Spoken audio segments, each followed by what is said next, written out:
In the shadowed elegance of Haverford Manor, a lavender-scented letter lures the legendary Hercule Poirot to a masquerade ball where secrets hide behind every mask.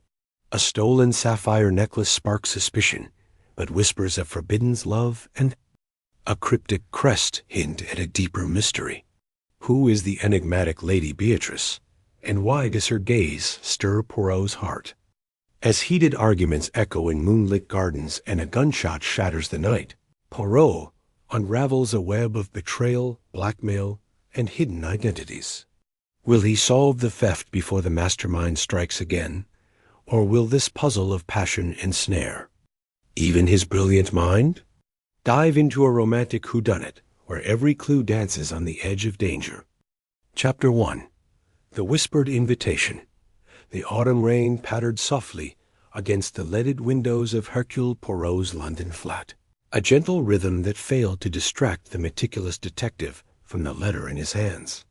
The envelope, a delicate shade of lavender, bore no return address, only his name in elegant, looping script. Its scent, faintly floral with a hint of musk, teased his senses as he turned it over, noting the wax seal stamped with a curious emblem, a rose entwined with a serpent.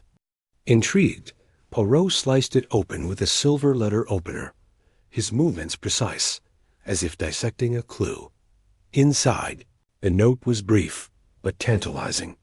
Monsieur Poirot, your presence is requested at a masquerade ball at Haverford Manor, Sussex, this Saturday eve. A mystery awaits, one that may stir even your heart. Come masked, but bring your sharpest mind. Yours in secrecy.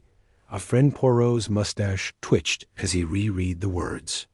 A mystery that may stir the heart, he murmured, his Belgian accent softening the edges of his curiosity. He set the letter down and paced his study, the polished floorboards creaking under his polished shoes. The invitation was no ordinary summons. It was a challenge, cloaked in the allure of romance and secrecy. Haverford Manor, he recalled, was the seat of Lord Reginald Haverford, a reclusive aristocrat known for lavish gatherings and whispered scandals. Poirot's gray cells hummed. He would attend. Saturday arrived, crisp and golden, as Poirot's hired car wound through Sussex's rolling hills.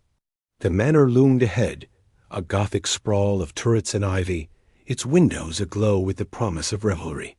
Poirot adjusted his black domino mask, its edges adorned with silver filigree, and smoothed his tailored evening suit. The mask was a concession to the invitation's directive, but it did little to obscure his distinctive silhouette, compact, dapper, with an air of unyielding precision.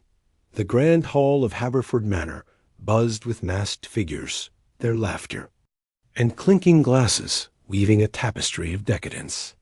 Chandeliers cast fractured light across silk gowns and velvet cloaks, while a string quartet played a haunting waltz. Poirot stood at the threshold, his eyes scanning the crowd like a hawk, surveying a field.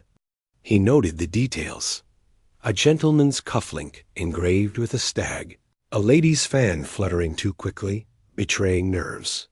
Every gesture was a clue, every smile a potential mask for deceit. A footman offered him a glass of champagne, which Poirot accepted with a polite nod, though he barely sipped it. His attention was drawn to a woman across the room, her presence commanding despite the anonymity of her mask, a golden creation adorned with peacock feathers. Her gown, a deep emerald, shimmered as she moved, and her laughter carried a warmth that seemed to pull the room toward her. Poirot's gaze lingered, intrigued by her poise and the way she deflected suitors with a tilt of her head. Could she be the author of his mysterious letter? Before he could approach, a tall man in a crimson mask intercepted her, his posture possessive. Their exchange was brief but intense, her hand brushing his arm before she slipped away into the crowd. Poirot filed the moment away, his mind already constructing a web of possibilities. He drifted toward the refreshment table, where a cluster of guests discussed the latest London gossip: a financier's ruin, a debutante's elopement. Their voices were careless, but Poirot listened, sifting for grains of truth. "Pardon me, monsieur," came a soft voice at his elbow. He turned to find a young woman in a silver mask, her auburn hair cascading in loose waves. "You seem observant," she said, her tone playful yet probing. "Are you here for the dancing or something more?" Poirot's eyes twinkled behind his mask. "Mademoiselle, I am Hercule Poirot, and I am never merely anywhere. A ball is a stage, and every guest an actor. I am here to understand the play." Her laugh was light, like crystal chimes. "Then you'll find Haverford Manor a fine theater. I'm Beatrice, Lady Beatrice, if you must know titles." She extended a gloved hand, and Poirot bowed slightly, noting the faint scent of lavender on her wrist. His pulse quickened. Was she his mysterious correspondent? "Enchant, Lady Beatrice," he said, his voice smooth. "And what role do you play tonight?" She leaned closer, her voice dropping to a conspiratorial whisper. "Perhaps the heroine, perhaps the villain. That depends on the story you uncover, Monsieur Poirot." Before he could press further, she glided toward the dance floor, her silver mask catching the light like a beacon. The quartet struck up a new waltz, and Poirot watched as Lady Beatrice was swept into the arms of a broad-shouldered man in a black velvet mask. Their dance was graceful, but Poirot noted tension in her posture, a subtle resistance to her partner's lead. He moved closer, weaving through the crowd, when a commotion at the edge of the room drew his attention. A woman in a sapphire blue gown clutched her throat, her mask askew, as she cried out, "My necklace! It's gone!" The music faltered, and gasps rippled through the crowd. The necklace, Poirot learned from nearby whispers, was the Haverford sapphire, a family heirloom worth a fortune. Its absence left the hostess, Lady Margaret Haverford, pale and trembling, her husband at her side, his face a mask of controlled fury. Lord Haverford's voice boomed, demanding the culprit step forward, but the guests only murmured, their eyes darting suspiciously. Poirot's mind raced. A theft at a masquerade was no coincidence. It was a calculated act, cloaked in the chaos of anonymity. He approached Lady Margaret, offering a reassuring smile. "Madame, permit me, Hercule Poirot, to assist. The sapphire shall not remain lost for long." Her eyes, wide with distress, softened slightly. "You're the detective, aren't you? Please, find it. That necklace is irreplaceable." Poirot nodded, his gaze sweeping the room.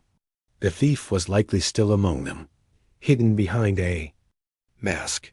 He began to circulate, his questions subtle but piercing. To a nervous footman, he inquired about unfamiliar guests. To a dowager, he probed about overheard conversations.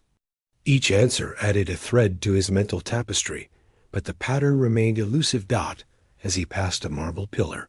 He noticed Lady Beatrice standing alone, her fingers tracing the edge of her mask.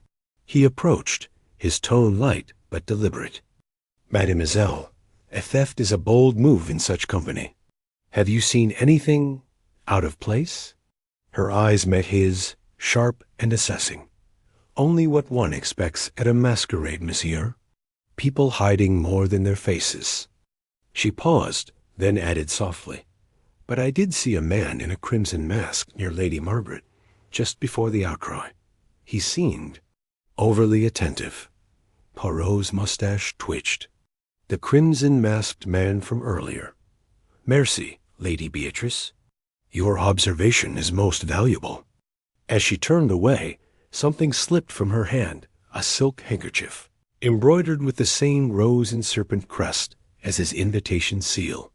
He stooped to retrieve it, but she was already lost in the crowd. The handkerchief was soft, its edges frayed as if often handled. Poirot tucked it into his pocket, his mind alight with questions. Was Beatrice the friend who summoned him? And why the crest? He moved toward the French doors leading to the garden, where he'd overheard a heated exchange earlier a man's low growl, a woman's sharp retort. The words had been indistinct, but the tone suggested passion, perhaps betrayal. Garden was a maze of hedgerows and moonlit fountains, the air heavy with the scent of roses. Poirot's footsteps were silent on the gravel path as he followed the echo of voices. Hidden behind a yew hedge, he glimpsed two figures, the crimson-masked man and a woman whose voice was unmistakably Beatrice's. "You promised it would end tonight," she hissed. "No more games." The man's reply was too low to catch, but his gesture of hand gripping her wrist was possessive, almost threatening. Poirot stepped forward, ready to intervene, when the man released her and vanished into the shadows. Beatrice stood alone, her shoulders trembling, before she, too, disappeared into the night. Poirot remained still, his mind cataloguing every detail, the crest, the theft, the argument.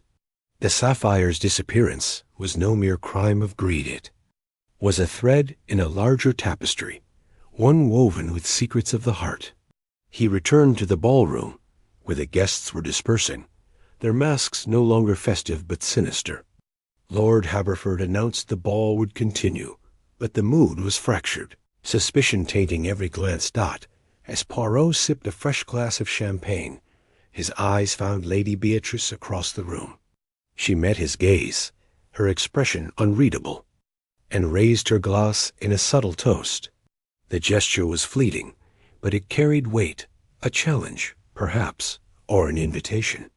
Poirot's heart, usually so disciplined, stirred with an unfamiliar warmth. He pushed it aside, focusing on the puzzle. The night was young, and the game had just begun. He slipped the handkerchief from his pocket, its lavender scent mingling with the memory of her words. "A mystery that may stir even your heart." Poirot smiled faintly. The sapphire would be found, the thief unmasked. But the true enigma, he suspected, lay with Lady Beatrice and the secret passion that had drawn him to Haverford Manor. Chapter 2. The Masked Stranger. The grand ballroom of Haverford Manor glittered like a constellation brought to earth. Chandeliers dripped with crystal, casting prisms of light that danced across the polished marble floor. The air was thick with the scent of roses, champagne, and the faintest trace of intrigue. Hercule Poirot, resplendent in a tailored black suit and a silver mask that framed his piercing eyes, stood at the edge of the room, his gloved hands clasped behind his back. His mustache, impeccably waxed, twitched slightly as he surveyed the masked revelers swirling to the strains of a Viennese waltz. The mysterious lavender-scented letter, now tucked safely in his breast pocket, had promised more than a mere evening of gaiety. Its elegant script, with its cryptic hint of a hidden heart, had ignited Poirot's curiosity, a spark that burned brighter than the chandeliers above. He had accepted the invitation, not for the allure of a masquerade, but for the puzzle it promised. And now, as he observed the kaleidoscope of silk gowns and feathered masks, he sensed the undercurrent of secrets weaving through the crowd. His gaze settled on Lady Beatrice, the evening's most captivating enigma. Her gown, a cascade of midnight, blue velvet, shimmered as she moved, and her mask, a delicate confection of sapphire feathers, concealed all but her luminous green eyes and a smile that hinted at both charm and defiance. She glided through the crowd, her laughter like a melody that drew suitors like moths to a flame. Yet there was something in her bearing, a subtle tension, a guarded glance that suggested she, too, was playing a part. Poirot's lips curved slightly. "The heart it hides," he murmured to himself, recalling the letter's words. "But the eyes, they betray." He stepped forward, weaving through the throng with the grace of a man accustomed to navigating both ballrooms and mysteries. The music swelled, and he found himself near Lady Beatrice as the waltz gave way to a lively quadrille. She turned, her eyes meeting his, and for a moment the room seemed to still. Her smile widened, playful yet knowing, as if she had expected him. "Monsieur," she said, her voice low and melodic, "you seem out of place among such revelry. Are you here to dance or to observe?" Poirot inclined his head, his own smile as sharp as a rapier. "Mademoiselle, for Hercule Poirot, to observe is to dance. The steps of the mind, they are far more intricate than those of the feet." Her laughter was a silver bell, drawing envious glances from nearby guests. "A philosopher in a mask. How delightful! Will you join me for the next dance, or does your mind require a different partner?" Poirot's eyes gleamed. "A dance, perhaps, if the lady permits. But I warn you, I am particular about my partners and my mysteries." She tilted her head, her feathers catching the light. "Then let us see if I can keep step with you, monsieur." Poirot, the orchestra struck up a new waltz, and Poirot offered his hand. As they joined the flow of dancers, he noted the elegance of her movements, each step precise yet effortless, like a chess piece gliding across a board. Her hand rested lightly in his, but he felt the faintest tremor, a sign, perhaps, of nerves. Beneath her polished exterior, "You are no stranger to the dance, Lady Beatrice," he remarked, his voice smooth as the music. "But I wonder what brings you to Haverford Manor this evening?" Her eyes flickered, a shadow passing through them. "A whim," she said lightly. "The promise of a night where masks hide truths and truths hide behind masks. And you, monsieur? What brings a man of your reputation to such a gathering?" Poirot's mustache twitched. "A letter, mademoiselle. One that whispers of secrets and hearts. I am, how you say, intrigued." Her lips parted, but before she could respond, a clumsy misstep from a nearby dancer caused her to stumble slightly. Poirot steadied her, his grip firm but gentle, and in that moment a monogrammed handkerchief slipped from her sleeve, fluttering to the floor like a fallen leaf. He bent swiftly to retrieve it, his eyes catching the embroidered crest, a stylized rose entwined with a serpent, unfamiliar yet striking. "Yours, I presume?" he said, holding it out but studying it closely. She hesitated, then took it with a smile that didn't quite reach her eyes. "How careless of me." "Thank you, monsieur." Poirot noted the crest's intricate design, committing it to memory. "A curious emblem," he said casually. "It speaks of history, no? A family, perhaps, with stories to tell?" Her expression tightened, but she recovered quickly. "A trifle, nothing more. A relic of sentiment." She tucked the handkerchief away, her fingers lingering on it as if it held more than thread and silk. The waltz ended, and the dancers applauded, but Poirot's attention was elsewhere. The handkerchief was a clue, a thread in the tapestry of the evening's mystery. He bowed to Lady Beatrice, his mind already tracing the crest's possible origins. "Until we meet again, mademoiselle," he said, his tone polite but probing. She curtsied, her eyes holding his for a moment longer than necessary. "I look forward to it, Monsieur Poirot. Be careful. You may find more than you seek." As she vanished into the crowd, Poirot's gaze swept the room, his senses attuned to the smallest details, the clink of glasses, the rustle of silk, the flicker of a nervous glance. The masquerade was a puzzle, and every guest a piece. He moved toward the edge of the ballroom, where a balcony overlooked the manor's sprawling gardens, intending to clear his mind with fresh air, but the night had other plans. A scream shattered, the music sharp and piercing, cutting through the laughter like a blade. The dancers froze, masks turning toward the sound. Poirot's head snapped up, his heart quickening not with fear, but with the thrill of a mystery unfolding.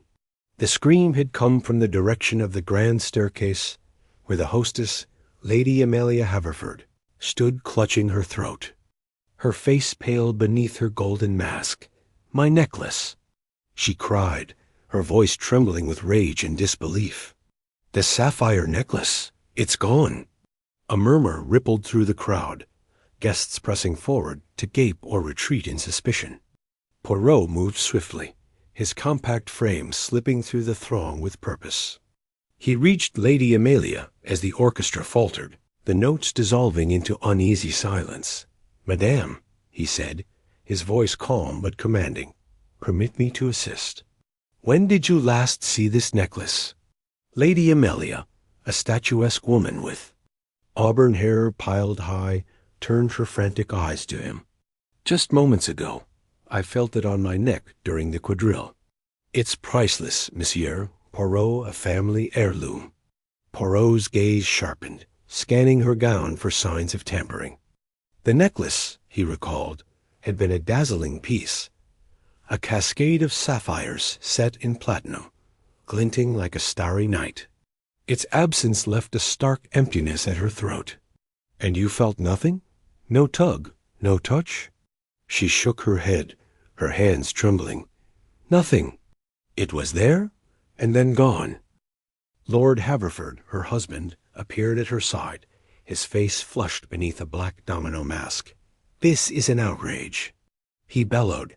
"Someone in this room is a thief." The accusation hung in the air, and Poirot's eyes darted across the guests. Masks concealed identities, but not intentions.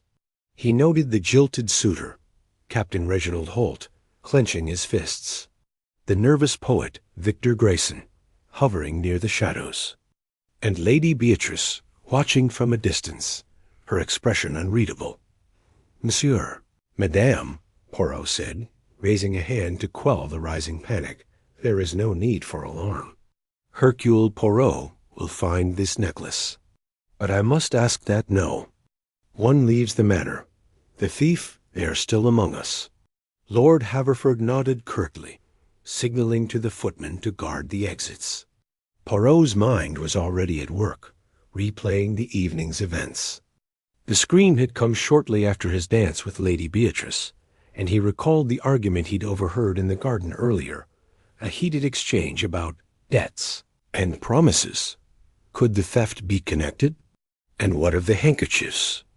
Crest so carefully tucked away? He turned to Lady Amelia. "Describe the necklace, if you please, in precise detail." She took a shaky breath. "It's a choker with 5 large sapphires, each surrounded by diamonds. The clasp is engraved with our family crest a lion rampant. It's unmistakable." Poirot nodded, his mind cataloguing the description. "And you danced with whom, just before the loss?" "With several guests," she said, frowning. "Captain Holt, Mr. Grayson, and—" "Yes, Lady Beatrice." Poirot's eyes narrowed slightly, but he kept his expression neutral. "Merci, madame. I will begin my inquiries." As the guests murmured and the footmen took their posts, Poirot slipped back into the crowd, his senses alert. The theft was no random act. It was deliberate, calculated, and likely tied to the undercurrents he'd sensed all evening. The handkerchief, the argument, the letter all were pieces of the same puzzle. But where to begin? His gaze fell on Victor Grayson, the young poet, who stood near a pillar, his mask askew and his hands fidgeting. Poirot approached, his steps silent on the marble floor. "Monsieur Grayson," he said, his tone genial but firm, "you seem troubled. Perhaps the excitement of the evening is too much?" Victor started, his pale face flushing. "Oh, Monsieur Poirot, I'm fine, really, just surprised by the theft." Poirot's smile was disarming. "Surprised, yes, but perhaps not entirely unaware. You were near the staircase when Madame Haverford screamed, no?" Victor's eyes widened. "I was just watching the dancers. I didn't see anything. Yet?" "You see much, I think," Poirot said, his voice dropping to a conspiratorial whisper. "A poet's eyes. They notice details others miss. Tell me, what did you see?" Victor hesitated, his fingers twisting the edge of his mask. I saw Lady Beatrice near Lady Amelia during the quadrille. They were talking, laughing. But I didn't see her take anything." Poirot's mustache twitched. And before that? In the garden, perhaps, you heard voices raised in anger? Victor's flush deepened, and he looked away. I don't know. What you mean? Non, non, Poirot said, his tone gentle but insistent. The truth, Monsieur Grayson. It is better to speak it now than to let it fester. Victor swallowed hard, his voice barely above a whisper. I did hear something. An argument near the Rose Arbor. A man and a woman. They were talking about money, debts. I couldn't make out much, but it sounded desperate. Poirot nodded, filing the information away. And the voices? Did you recognize them?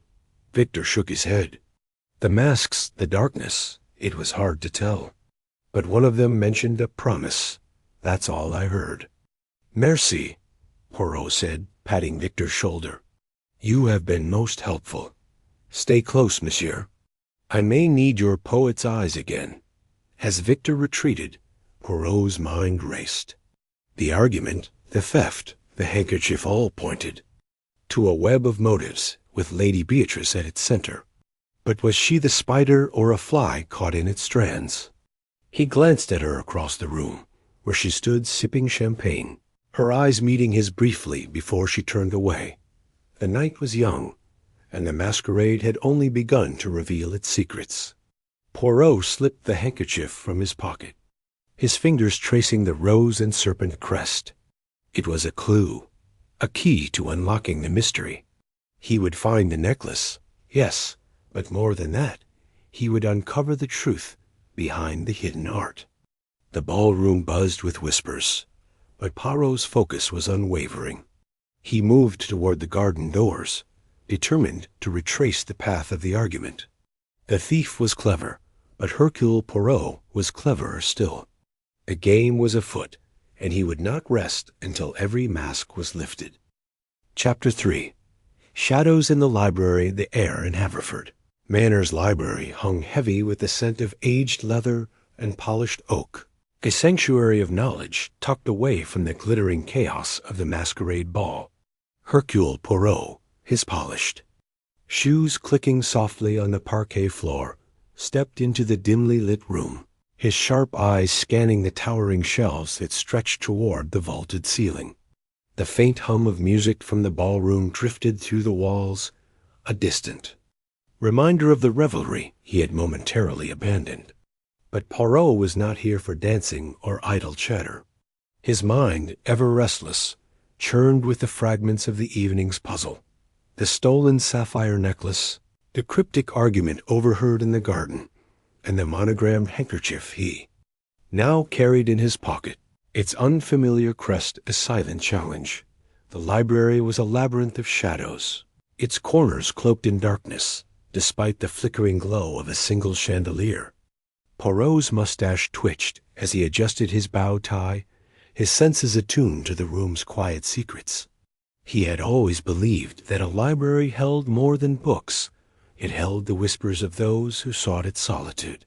Tonight, he was certain, it concealed something far more tangible. He moved with purpose, his small frame gliding past rows of leather-bound tomes, their gilt titles glinting faintly. His fingers brushed the spines, not out of idle curiosity, but with the precision of a man who knew that secrets often hid in plain sight. The argument he had overheard in the garden, an exchange laced with venom and veiled threats, had pointed him here. One of the voices, low and urgent, had mentioned the library and a letter that must not be found. Poirot's intuition, honed by years of unraveling human folly, told him that the necklace's theft was but the surface of a deeper intrigue. At the far end of the room, a massive oak desk stood beneath a portrait of some long-dead Haverford ancestor, its stern gaze seeming to follow Poirot's every step. He paused, tilting his head to listen.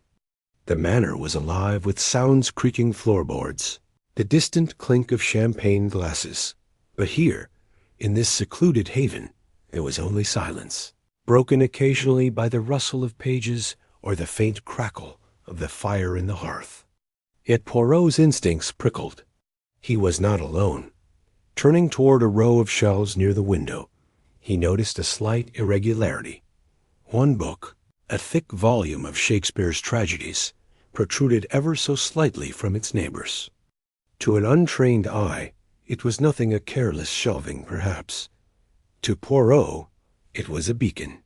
He approached, his gloved hand reaching for the book. With a gentle tug, he pulled it free, revealing not just the expected weight of paper, but a faint click from within the shelf itself. A panel, cleverly concealed, slid open with a soft groan, exposing a narrow compartment. Inside lay a small bundle of letters, tied with a faded ribbon. Poirot's heart quickened, though his expression remained impassive. He carefully untied the ribbon, spreading the letters on the desk. Each was written in a flowing, elegant script, the ink slightly faded, but still legible. The words were intimate, fervent, laced with longing and promises a lover's correspondence, addressed to someone referred to only as my dearest. No names, no dates, but the tone suggested a romance forbidden, perhaps dangerous. One passage caught his eye. My heart is yours, though the world would tear us apart. Meet me where the roses bloom, and let us defy the chains of duty. But beware, there are eyes that watch, and a betrayal that could ruin us both. Poirot's lips pursed. A forbidden romance, a betrayal, and now a stolen necklace, pieces of a puzzle that refused to align. He tucked the letters into his coat, intending to study them further, when a faint scuff of footsteps broke his reverie. He turned sharply, his eyes narrowing as a figure emerged from the shadows near the fireplace. It was a young man, slight of build, with a mop of dark curls and eyes that darted nervously. He wore a simple black mask, now pushed haphazardly atop his head, revealing a pale, boyish face. Poirot recognized him from the ballroom. Victor Grayson, the poet who had lingered on the fringes of the dance floor, his gaze often fixed on Lady Beatrice. Monsieur Grayson, Poirot said, his voice calm but laced with authority. You have a curious habit of appearing where secrets are kept. Victor froze, his hands twitching at his sides. Monsieur Poirot, I was just browsing. The library. It's peaceful, isn't it? His voice cracked slightly, betraying his nerves. Poirot tilted his head, his gray eyes gleaming like polished steel.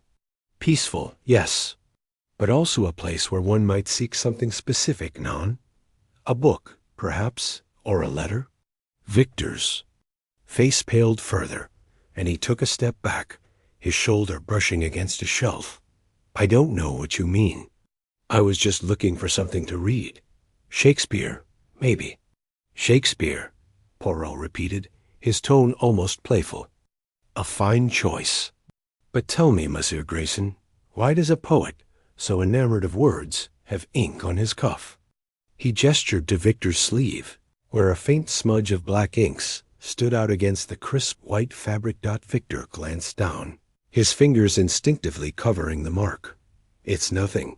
I was writing earlier, that's all. Poets, you? No, we're always scribbling.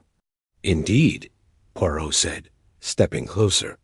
And what do you write, monsieur? Sonnets of love? Or perhaps letters that speak of forbidden passions? Victor's eyes widened, and for a moment, Poirot thought he might bolt.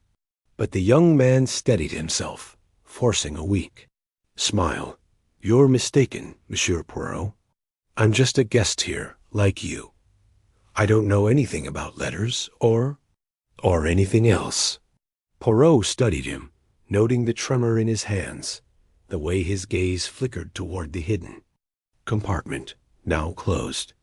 Very well, he said at last, his voice soft but unyielding. But a word of advice, Monsieur Grayson. The truth, it has a way of revealing itself, no matter how carefully one hides. Victor nodded, swallowing hard, and mumbled an excuse before slipping out of the library. Poirot watched him go, his mind cataloging every detail. The ink, the nervous demeanor, the poet's fixation on Lady Beatrice. Victor was involved, perhaps not in the theft itself, but in something connected to the web of secrets Poirot was unraveling. Returning to the desk, Poirot examined the hidden compartment again, running his fingers along its edges. It was empty. Now, save for a faint trace of dust and the lingering scent of lavender, faint but unmistakable.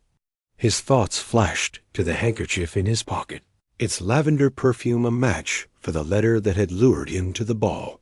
Lady Beatrice, with her enigmatic charm and cryptic remarks, was at the heart of this mystery, he was certain.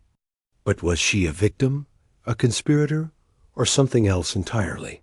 The library door creaked open again, and Poirot turned, expecting Victor's return. Instead, a new figure stood silhouetted against the light from the hall. A woman, her silhouette, framed by the glow of the chandelier. She wore a deep crimson gown, her mask discarded, revealing sharp features and a calculating gaze.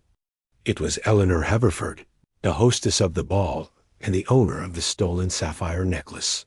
"Monsieur Poirot," she said, her voice smooth but edged with impatience. "I heard you were poking around in here. Find anything interesting?" Poirot offered a polite smile, his hands clasped behind his back. "Madame Haverford, the library is a treasure trove, is it not? So many stories, so many secrets. But I am merely a guest, seeking a moment of quiet reflection." Eleanor's eyes narrowed, though her smile remained. "You're not the reflective type, monsieur. I know your reputation. You're here about my necklace, aren't you?" Poirot inclined his head. "The loss of such a jewel is a tragedy, madame.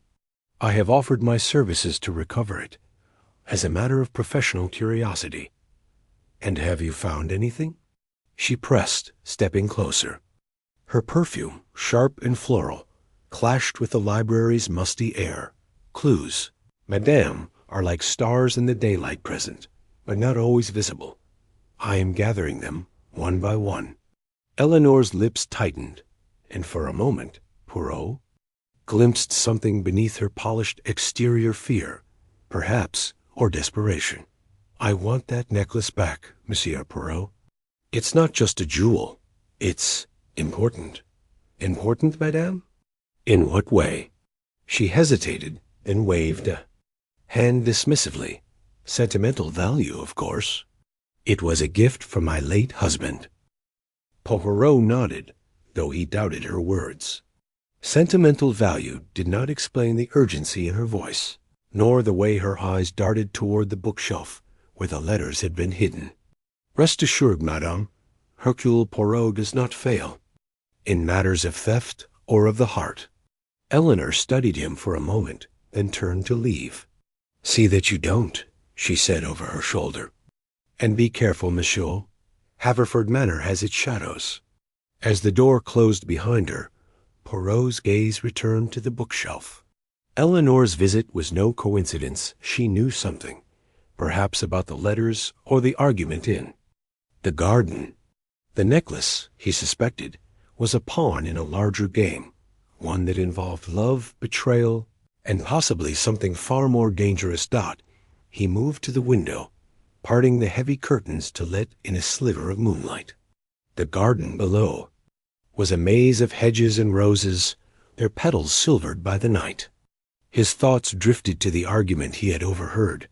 Two voices, one male, one female, speaking of a debt unpaid and a promise broken.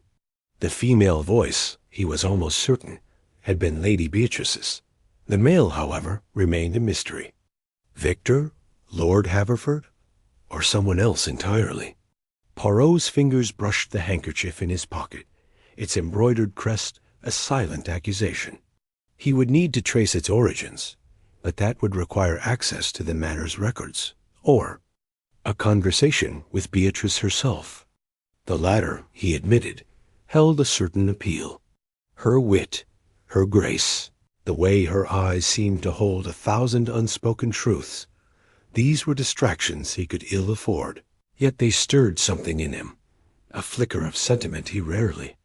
Aloud, the library clock struck midnight, its chimes echoing through the room. Poirot straightened, his resolve hardening. The necklace, the letters, the argument, they were threads in a tapestry he would soon unravel. But first, he needed more information. Victor Grayson's ink-stained cuff was a clue, but not enough. The letters suggested a scandal that could ruin reputations, but whose? And Eleanor Haverford's veiled warnings hinted at a danger that went. Beyond a stolen jewel, he moved to the fireplace, where a low fire still burned, casting flickering shadows on the walls. Kneeling, he examined the hearth, his gloved fingers sifting through the ashes. A scrap of paper, half burned, caught his eye. He retrieved it carefully, holding it to the light. The fragment bore a single word, written in the same elegant script. As the letters, betrayed, Poirot's mustache twitched again, a sign of his mind at work. Betrayal, it seemed, was the heart of this mystery. But who had betrayed whom? And how did the sapphire necklace fit into it all? As he rose, a faint sound reached his ears, a rustle, not from the library, but from the corridor beyond. Someone was nearby, listening, perhaps watching. Poirot's hand slipped to his pocket, where he kept a small notebook for jotting observations. He scribbled a quick note, Victor Grayson ink on cuff. Letters Forbidden's romance. Eleanor Haverford knows more than she says. Scrap of paper betrayed. Investigate crest, garden, and Beatrice's role. Slipping the notebook back into his pocket, Poirot moved toward the door, his steps silent but purposeful. The library had yielded its first secrets, but the night was far from over. The shadows of Haverford Manor held more than books. They held the truth, and Poirot would find it, no matter how deeply it was buried. As he stepped into the corridor, the faint scent of lavender lingered in the air, a reminder of the woman, who was both his muse and his mystery. Lady Beatrice, he thought, would not escape his scrutiny or his fascination.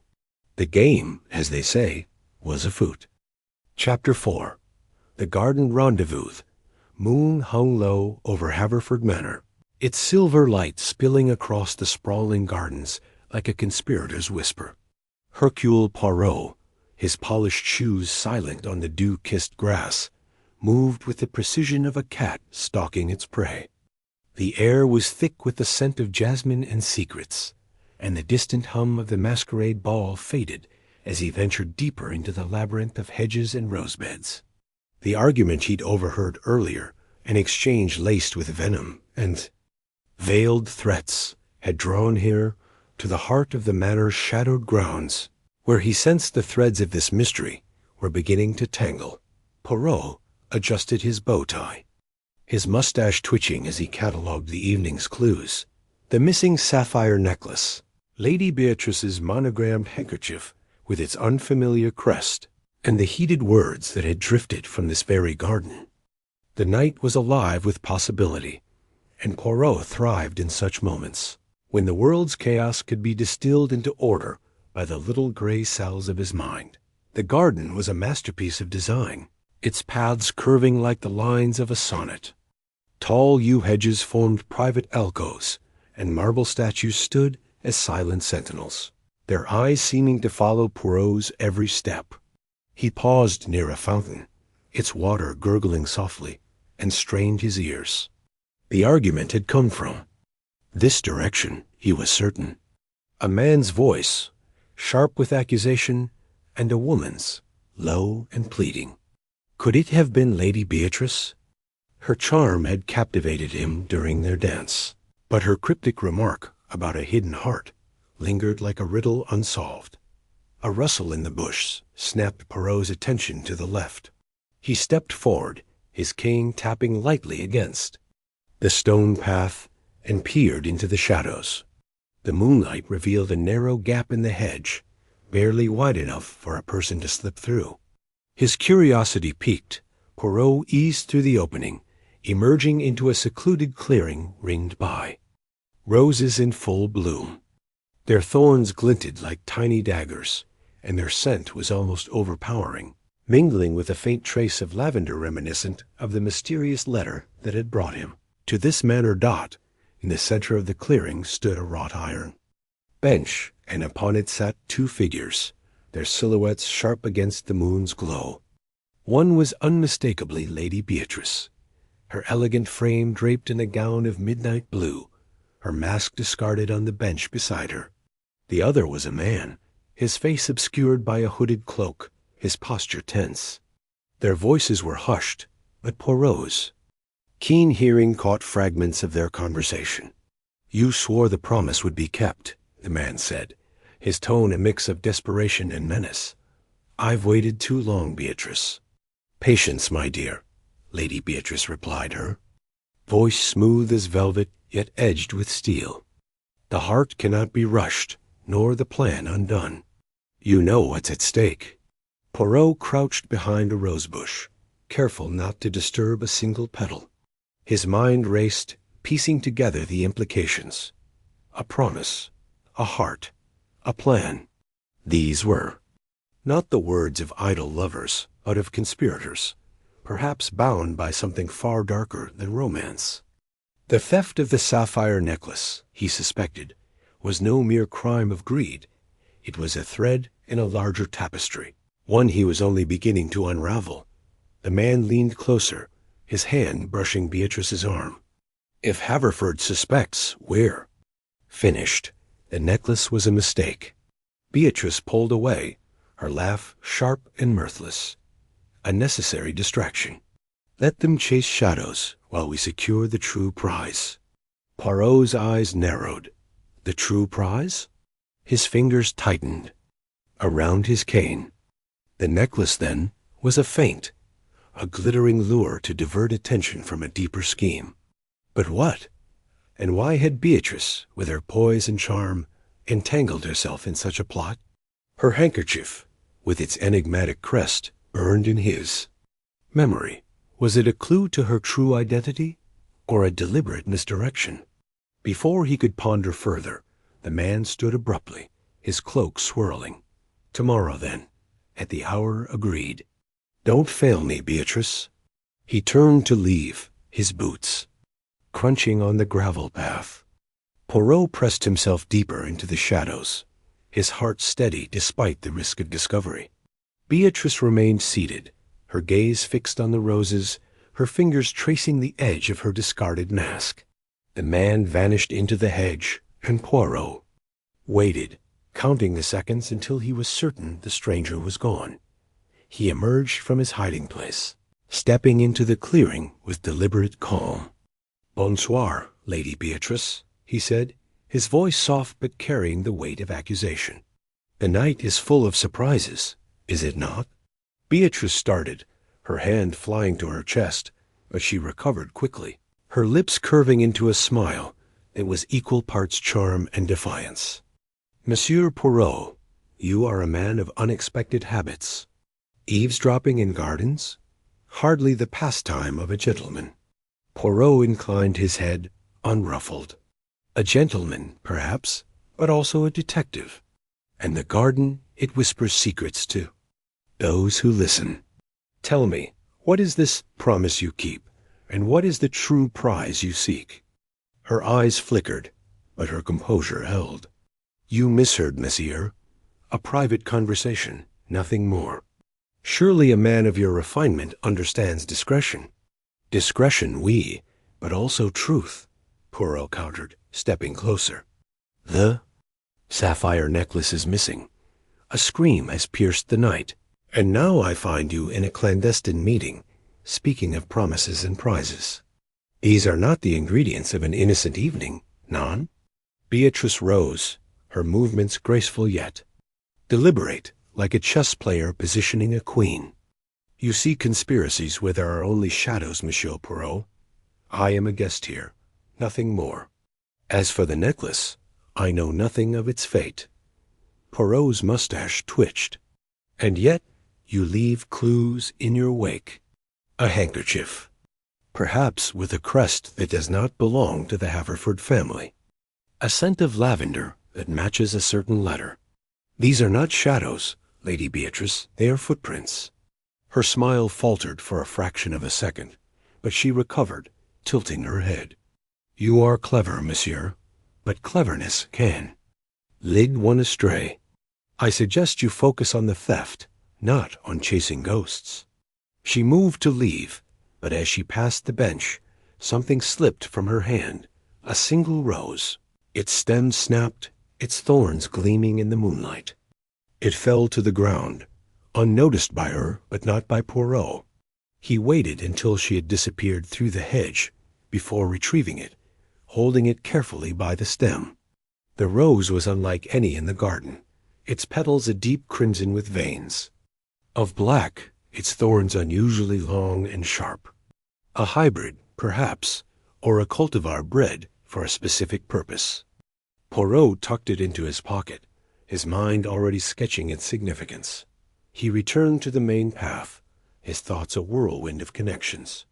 The necklace's theft, the argument, the clandestine meeting, the rose, all were pieces of a puzzle, but the picture remained elusive. Lady Beatrice was at the center, her charm a mask as intricate as the one she'd worn at the ball. Was she a victim, a conspirator, or something else entirely? And who was the cloaked man, with his urgent demands and veiled threats?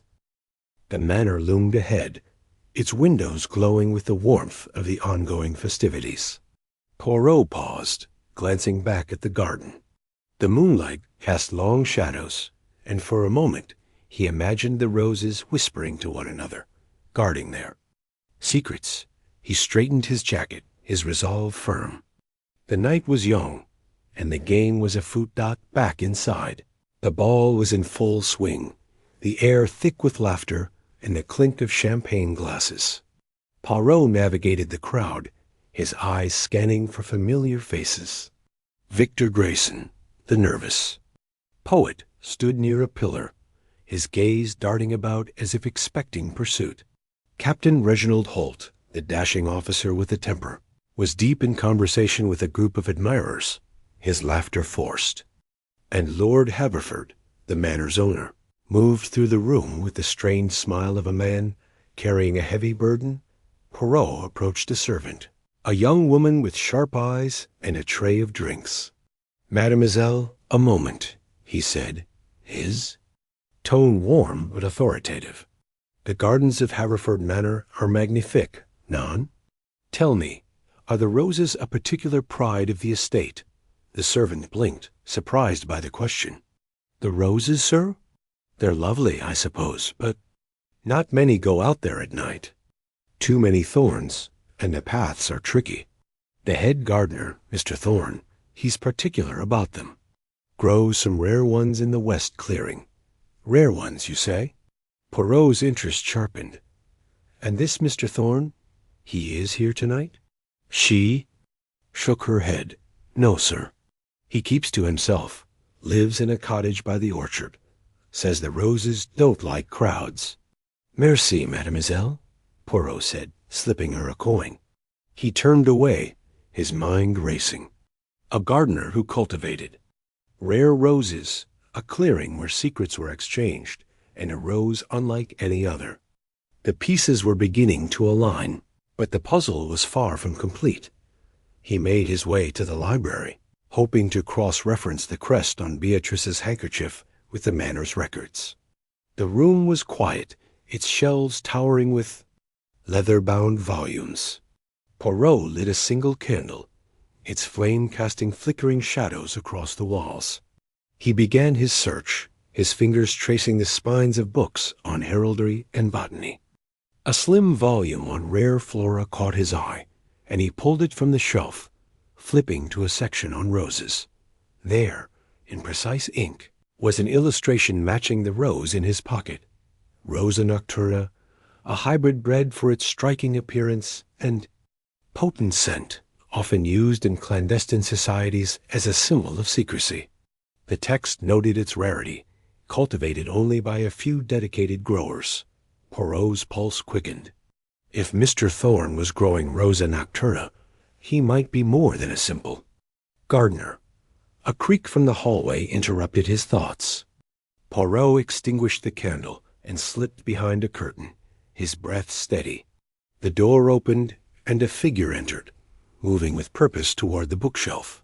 The faint glow of a lantern revealed Victor Grayson, his face pale and his hands trembling as he pulled a book from the shelf. A hidden compartment clicked open, and Victor retrieved a small bundle of papers, stuffing them into his coat before hurrying out. Poirot emerged, his mind ablaze. Victor, the poet, was no mere bystander. The ink on his cuff, his nervous demeanor, and now this secretive act in the library, all pointed to his involvement. But was he the cloaked man from the garden, or another pawn in a larger game? The clock struck midnight, its chimes echoing through the manor. Poirot returned to the ballroom, his eyes seeking Lady Beatrice. She stood near the orchestra, her laughter bright, but her gaze distant. He approached, offering a slight bow. "Lady Beatrice, might I have the pleasure of another dance? Or perhaps a walk in the garden, where the roses bloom under the moon?" Her eyes met his, a flicker of wariness beneath her charm. "The garden, monsieur? It is a dangerous place at night. Thorns, you know, can draw blood." "Indeed," Poirot said, his smile enigmatic. "But sometimes it is the thorns that reveal the truth." She hesitated, then took his arm, and they stepped into the night once more. The garden was quieter. Now the earlier intrigue replaced by a heavy silence. Poirot guided her toward the clearing, his senses alert. "Tell me, Lady Beatrice," he said, his tone conversational, "do you know of Rosa nocturna? A rose of rare beauty, but with thorns that guard secrets." Her step faltered, but she recovered with a laugh. "You are a romantic, Monsieur Poirot. To speak of roses and secrets, I know only that flowers bloom and fade, as do most things." "Perhaps," Poirot said, stopping near the bench where he'd seen her earlier. "But some flowers, they are planted with purpose, like a promise kept or a prize sought." Beatrice's smile vanished, and for a moment her mask slipped, revealing a woman caught between fear and defiance. "You tread on dangerous ground, monsieur," she whispered. "Some secrets are best left buried."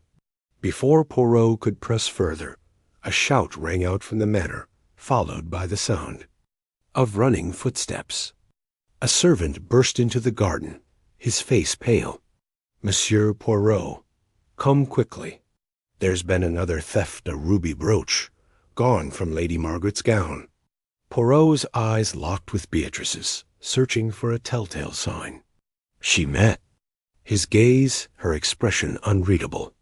"Go, monsieur," she said softly. "Solve your mystery. But be careful what you unearth." He nodded, turning toward the manor, but not before slipping the rose from his pocket and examining it once more. Its thorns, sharp and deliberate, seemed to pulse with meaning.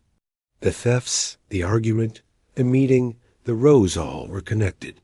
And Poirot was determined to uncover the truth, no matter how deeply it was buried. As he re-entered the manor, the chaos of the second theft enveloped him. Guests whispered in hushed tones, their masks no longer concealing their suspicion. Poirot's mind, however, was elsewhere on the clearing, the rose, and the woman whose secrets were as intoxicating as her lavender scent. The night was far from over, and Hercule Poirot, with his little gray cells, was only beginning to unravel the mystery of Haverford Manor. Chapter 5. A dance of motives. The morning sun spilled through the tall windows of Haverford Manor, casting golden pools across the polished oak floors of the breakfast room. The air was heavy with the scent of freshly baked scones, strong coffee, and the lingering perfume of the previous night's revelry. Hercule Poirot sat at the far end of the long mahogany table, his posture impeccable, his mustache meticulously groomed. His sharp gray eyes, however, betrayed a mind in ceaseless motion, darting from guest to guest, cataloging every gesture, every inflection, every fleeting glance. The theft of the sapphire necklace had set the manor abuzz, and the whispers of scandal were as palpable as the clink of porcelain cups against saucers. Poirot sipped his tisane, a delicate herbal infusion he preferred over the robust English. Tea favored by the others. The guests, still reeling from the previous night's drama, were a study in contrasts. At one end of the table, Captain Reginald Holt, the dashing officer with a temper as volatile as gunpowder, buttered his toast. With exaggerated precision, his jaw tight. Across from him, Victor Grayson, the young poet with ink-stained cuffs, stared into his coffee as if it held the secrets of the universe. Lady Beatrice, radiant in a cream silk dress that seemed to capture the morning light, conversed lightly. With the hostess, Lady Margaret Haverford, whose forced smile barely concealed her distress over the stolen necklace. The other guests, a jilted suitor named Charles Langley, a sharp-tongued heiress called Evelyn Warwick, and a disgraced noble, Lord Percival Dunmere, filled the room with a low hum of tension, their polite banter laced with suspicion. Poirot's mind was a finely tuned instrument, and he played it now with the skill of a maestro. The lavender-scented letter, the stolen necklace, a overheard argument in the garden. These were not isolated notes, but part of a symphony he was determined to decipher. His conversation with Lady Beatrice at the ball had been a revelation.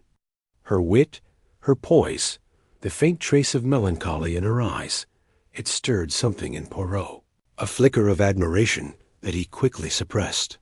Yet the scent of lavender on her person, matching the mysterious invitation, was a clue he could not ignore. Was she a victim, a conspirator, or something more elusive? And then there was the servants' gossip, overheard as Poirot lingered. Near the kitchen, after breakfast, a secret passage in the manor, whispered about by the staff, hidden behind a tapestry in the east wing. This, he decided, was his next move. Mise Amos, Poirot said, rising from his chair with a deliberate grace that drew every eye. His voice, though soft, carried the authority of a man accustomed to being heard. The theft of Lady Margaret's necklace is a most unfortunate affair, n'est-ce pas? But fear not, Hercule Poirot is here, and the truth, it will not remain hidden for long. A ripple of unease passed through the room. Charles Langley, a lanky man with a perpetually furrowed brow, set down his fork with a clatter. "You think one of us took it?" he asked, his voice sharp with indignation. "That's absurd. We're all respectable people here." Poirot's lips curled into a faint, enigmatic smile. "Respectability, Monsieur Langley, is often a mask. And last night, we all wore masks, did we not? I propose to interview each of you, to understand your motives. A simple conversation, nothing more. The little gray cells, they require information. To work their magic." Lady Margaret, her hands trembling slightly, nodded. "Anything to recover my necklace, Monsieur Poirot. It's an heirloom, priceless beyond its stones." "Bien, sir," Poirot replied, his eyes locking briefly with Lady Beatrice's. She held his gaze, her expression unreadable, before turning to murmur something to Lady Margaret. Poirot noted the gesture, the way her fingers brushed her necklace. Simple pearl pendant today, nothing like the stolen sapphire. Was it a deliberate choice, a signal of innocence, or something more calculated? He began his interviews in the morning room, a cozy space adorned with floral wallpaper and heavy velvet curtains. The first to enter was Charles Langley, the jilted suitor. Charles was a man in his late 30s, with the air of someone who had once been handsome, but was now worn by disappointment. His dark hair was streaked with premature gray, and his eyes darted nervously as he sat across from Poirot. "Monsieur Langley," Poirot began, his tone as smooth as polished marble. "You were engaged to Lady Beatrice, were you not, before she ended the arrangement?" Charles flushed, his hands clenching the arms of his chair. "That's old news, Poirot. It was mutual. We weren't suited." "Vraiment?" Poirot tilted his head, his eyes narrowing. "Yet, last night, I observed you watching her dance. With Captain Holt. Your expression, it was not that of a man at peace with the past." Charles's jaw tightened. "What are you implying? That I stole the necklace to spite her? That's ridiculous. I was in the ballroom all evening, surrounded. By people." "Surrounded, yes," Poirot said, tapping his pencil against his notebook. "But the ballroom, it is large, and the crowd, it moves like the tide. A moment alone, a quick step to the hostess's side, such things are possible. None? I didn't take it." Charles snapped, rising halfway from his seat before sinking. "Back down. If you must know, I was preoccupied. I was trying to speak with Evelyn Warwick. She's been dodging me all weekend." Poirot's eyebrow arched.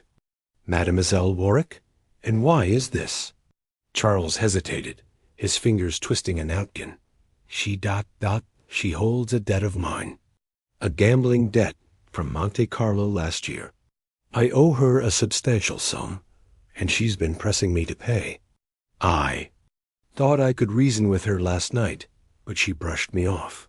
Most interesting," Poirot murmured, jotting a note. "A debt, a motive perhaps not for theft, but for desperation. And where were you when the scream announced the necklace's disappearance?" "In the card room, playing whist with Lord Dunmere and 2 others. Ask them." Poirot nodded, dismissing Charles with a wave. "Merci, monsieur. I will verify. For now, you may go." Next came Evelyn Warwick, the heiress whose sharp tongue was as renowned as her fortune. She swept into the room in an emerald green dress, her auburn hair piled high, her eyes glinting with a mix of amusement and defiance. She sat without being asked, crossing her legs with the confidence of a queen. "Mademoiselle Warwick," Poirot began, "you are a woman of means, yet I hear whispers of your financial entanglements with others here. Monsieur Langley, for example." Evelyn laughed, a sound like breaking glass. "Charles? Oh, he's in over his head, poor dear. Thinks he can charm his way out of a debt. But I'm not here to play. Nursemaid to fools. What's this about the necklace?" Poirot leaned forward, his voice low. "A woman of your perception, mademoiselle, surely noticed the tension last night. The necklace, it was a focal point of attention. Did you see anything unusual?" She tilted her head, considering. "I saw plenty. Reginald Holt was hovering around Lady Margaret like a vulture, probably jealous of her attention to Beatrice. Victor Grayson was skulking in corners, scribbling in that ridiculous notebook of his. And Beatrice, well, she was the belle of the ball, wasn't she? Everyone wanted a piece of her." "Including you?" Poirot asked, his tone neutral but his eyes piercing. Evelyn's smile faltered for a fraction of a second. "Don't be absurd. I don't need to steal jewels to make a statement. But if you're looking for suspects, I'd start with Percival Dunmere. He's got debts up to his eyeballs, and that necklace could clear them all." Poirot made a note, his mind racing. Evelyn's deflection was skillful, but her mention of Dunmere was too pointed to ignore. "Merci, mademoiselle. Your candor is appreciated." Lord Percival Dunmere was next, a man whose once proud bearing was now stooped by scandal and financial ruin. His tailored suit was impeccable, but the frayed cuffs betrayed his circumstances. He sat heavily, his eyes avoiding Poirot's. "Lord Dunmere," Poirot said, "your presence at this ball, it is curious. A man of your situation attending such an event. Why?" Dunmere's laugh was bitter. "To remind myself of what I've lost, perhaps. Or to beg a loan from Margaret, though she's too shrewd for that. I was invited, Poirot, same as you. I didn't steal her damned necklace." "Yet," Poirot pressed, "you were in the card room with Monsieur Langley when the theft occurred. Did you notice anything unusual?" Dunmere shrugged.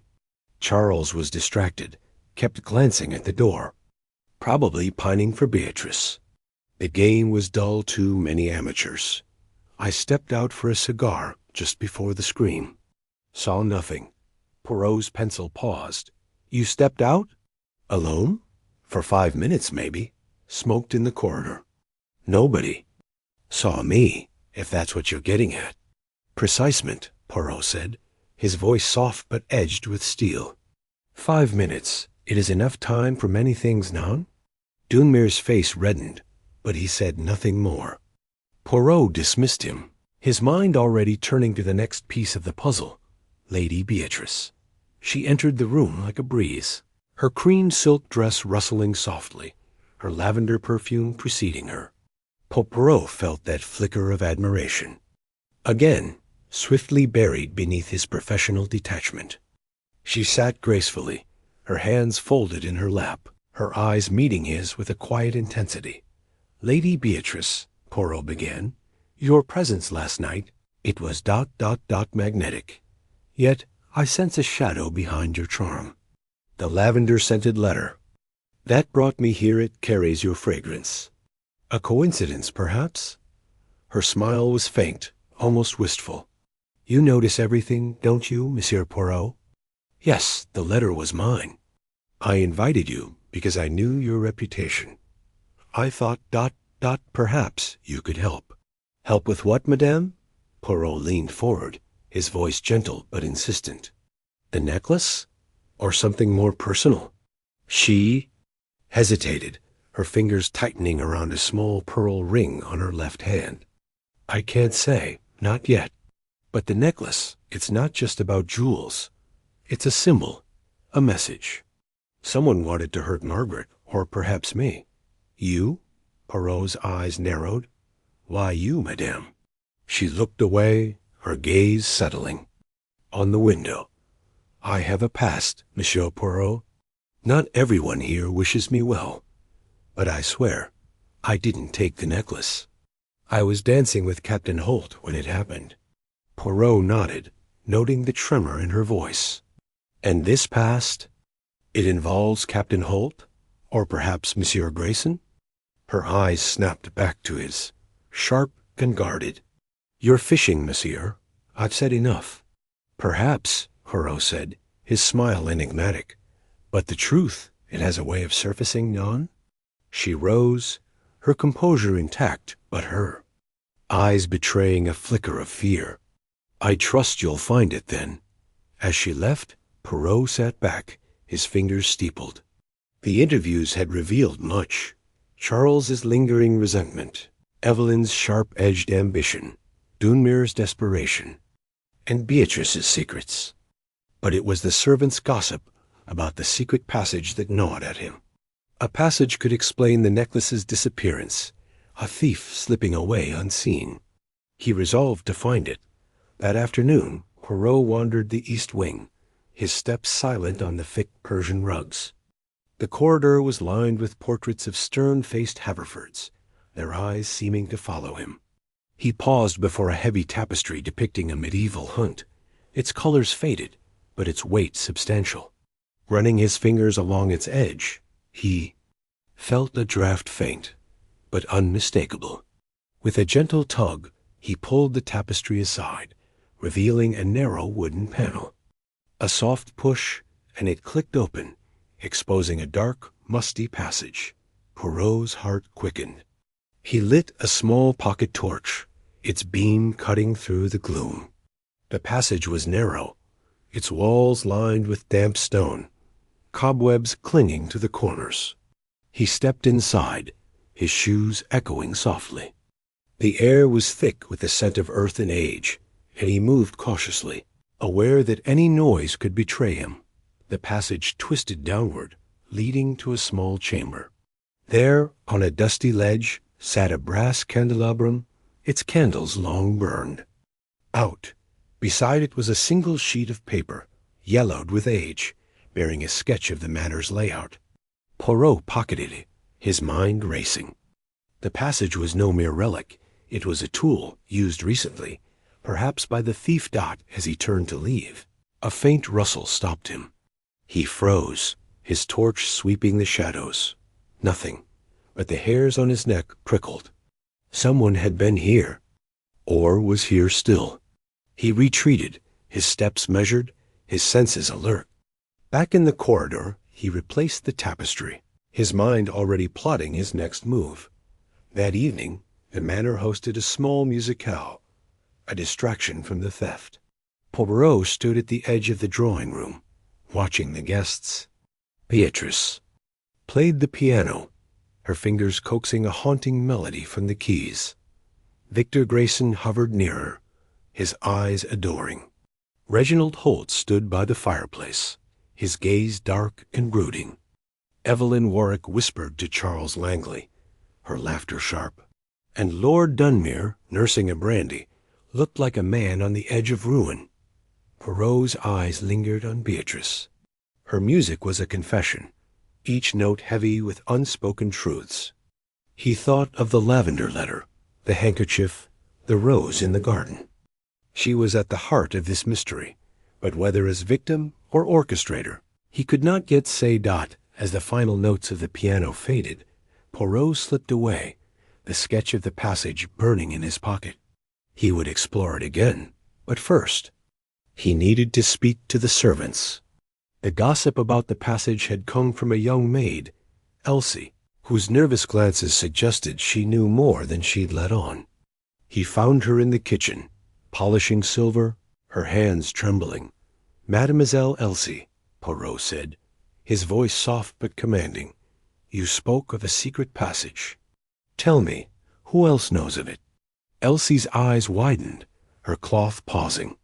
Mid-polish, I shouldn't have said anything, sir. It's just talk, old stories. The staff, we whisper about it, but nobody's seen it. Not really, nobody? Poirot's smile was gentle but unrelenting. Yet you knew where to point me. Who told you, Elsie? Or did you see someone near the tapestry? She bit her lip, her eyes darting to the door. I saw someone, sir. Last night, after the ball. A man in a dark coat. He was near the tapestry, looking shifty. I thought he was just lost, but he had a key in his hand. A strange one, not like the manners. A key, Poirot repeated, his mind racing. Describe this man. Tall, sir, dark hair. Could have been Captain Holt, or maybe that poet, Mr. Grayson. It was dark, and I didn't linger. Merci, Elsie, Poirot said, slipping her a shilling. You have been most helpful. As he left the kitchen, the pieces of the puzzle swirled in his mind.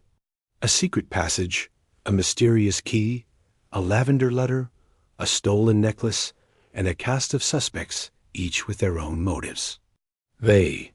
Dance of motives was intricate, but Poirot was a master of such steps. He returned to his room, spreading the sketch of the passage on his desk. Tomorrow he would venture deeper, but tonight he would watch, listen, and let the little gray cells work their magic. The chapter closed with Poirot standing at his window, the moon casting shadows across the manor's grounds. Somewhere out there the truth waited, hidden behind masks and motives. And Hercule Poirot, with his unerring instinct, would find it. Chapter 6. The passage's secrets. The air in Haverford Manor hung heavy with the scent of old wood and wax polish. But beneath it lingered something sharper suspicion, coiled tight as a spring. Hercule Poirot, his polished shoes silent on the thick Persian rug, stood before the tapestry that concealed the entrance to the secret passage he had discovered. Its threads, woven with scenes of medieval hunts, seemed to pulse with secrets of their own, as if the embroidered hounds and stags knew what lay beyond. The morning light filtered through the tall windows of the drawing room, casting golden bars across the floor, but Poirot's mind was already in the shadows. He had not slept well. The events of the masquerade ball, the stolen sapphire necklace, the cryptic lavender-scented letter, the heated argument overheard in the garden, had woven a tapestry of their own in his thoughts. And now, this hidden passage, stumbled upon behind the tapestry, when he'd noticed a faint draft stirring its edges, promised answers. Or, perhaps, more questions. Poirot's mustache twitched as he adjusted his gloves, his gray cells humming with anticipation. The passage was no mere architectural quirk. It was a vein in the manor's heart, and he intended to trace it to its source. With a glance to ensure no one observed, most guests were still at breakfast, their chatter a distant murmur. He lifted the tapestry's edge. The stone wall behind revealed a narrow seam, barely perceptible, and a small iron latch, cold to the touch. A soft click, and the wall yielded, swinging inward with a groan that seemed to protest its long-held silence. Darkness greeted him, thick and musty, carrying the faint tang of damp earth. Poirot produced a small silver flashlight from his pocket, its beam cutting through the gloom like a scalpel. The passage was cramped, its walls rough-hewn stone, the floor uneven beneath. His feet. Cobwebs clung to the corners, brushing his shoulders as he moved forward, his steps deliberate but cautious. The air grew cooler, heavier, as if the manor itself were breathing secrets into the space. Poirot's mind catalogued every detail. The faint scratches on the walls, suggesting frequent use. The scuff marks on the floor, too fresh for a passage long forgotten. The occasional drip of water, echoing like a metronome in the silence. This was no relic of a bygone era. It was a living artery, used by someone with purpose. As he advanced, the passage widened slightly, revealing a fork. To the left, the path descended into deeper darkness, the air growing colder still. To the right, a faint glow flickered, suggesting an exit or a chamber. Poirot hesitated, his instincts tugging him toward the light. He followed the right path, his flashlight sweeping the walls, catching glints of mica embedded in the stone. The passage curved, then opened into a small, low-ceilinged chamber, its walls lined with shelves of dusty ledgers and crates. A single oil lamp, its flame weak but steady, sat on a wooden table in the center, casting long shadows that danced like conspirators. Poirot's eyes narrowed. The lamp was lit. Someone had been here recently, perhaps moments ago. He approached the table, his gloved fingers brushing the warm glass of the lamp. On the table lay a locked box, its surface engraved with intricate vines and a crest he recognized from Lady Beatrice's handkerchief. A lion rampant, its claws clutching a rose. The coincidence was no coincidence at all. Poirot's heart quickened, not with fear, but with the thrill of a puzzle coming into focus. He examined the box, its lock sturdy but not impenetrable. From his waistcoat he produced a small leather case containing tools no gentleman would admit to carrying. With practiced precision, he worked the lock, his movements as delicate as a surgeon's. A soft click rewarded his efforts, and the lid creaked open. Inside lay a single item, a leather-bound ledger, its pages yellowed but intact, its cover embossed with the same crest.